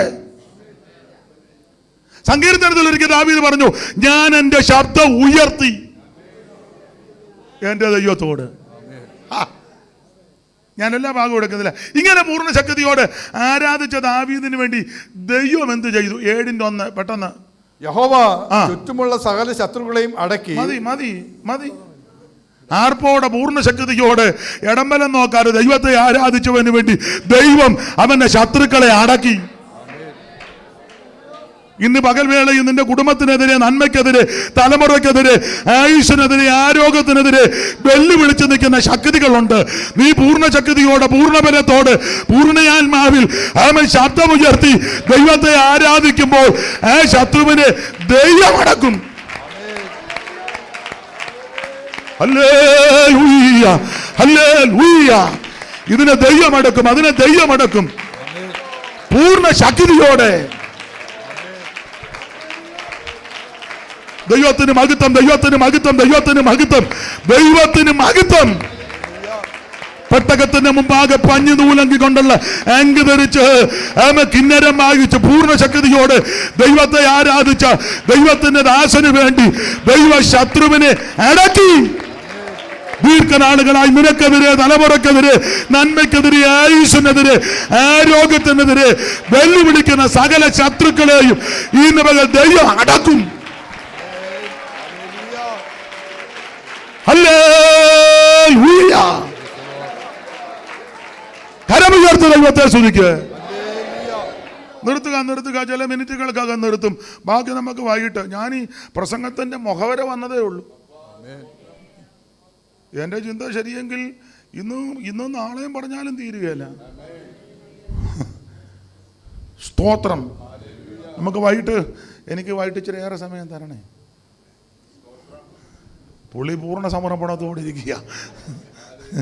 അയ്യോ, അനുഗ്രഹിക്കട്ടെ. ദൈവത്തിന് മഹത്വം. ശത്രുക്കളെ ദൈവം അടക്കി. അച്ഛാ, എട്ടാം അധ്യായം ഒന്ന് വായിച്ചേ. അനന്തരം ദാവീദ് ഫെലിസ്തരെ ജയിച്ചടക്കി. മൂലസ്ഥാനത്തിന്റെ ഭരണം ഫെലിസ്തരുടെ കയ്യിൽ എന്ന് പറഞ്ഞ ക്യാപിറ്റലും പിടിച്ചടക്കി. മൂലസ്ഥാനം. ശൗല് ഇത്രയും കൊല്ലം 40 കൊല്ലം ഇരുന്നെങ്കിലും തലസ്ഥാനത്തെല്ലാം മറ്റവൻ കയറി കുടിയിരിക്കുക. തലസ്ഥാനം പിടിച്ചടക്കുന്നത് ആരാധിച്ച് ബലപ്പെട്ടപ്പോഴാണ്.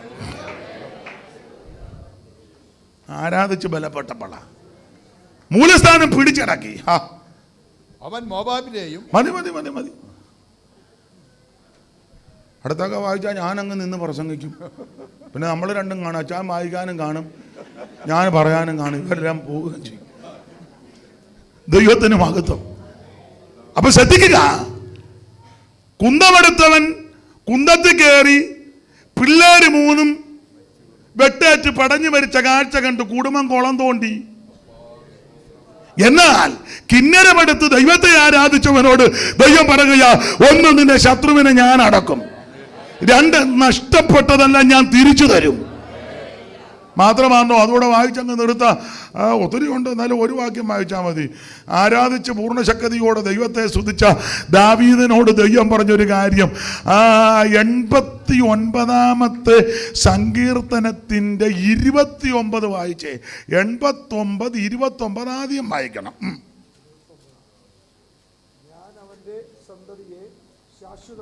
മൈക്കിൽ കൂടെ വായിച്ചു. ആ മൈക്ക് ഇങ്ങോട്ടൊന്ന് കൊടുക്കാം. അത് അവിടെ തന്നെ വെച്ചുകൊണ്ടിരിക്കാം.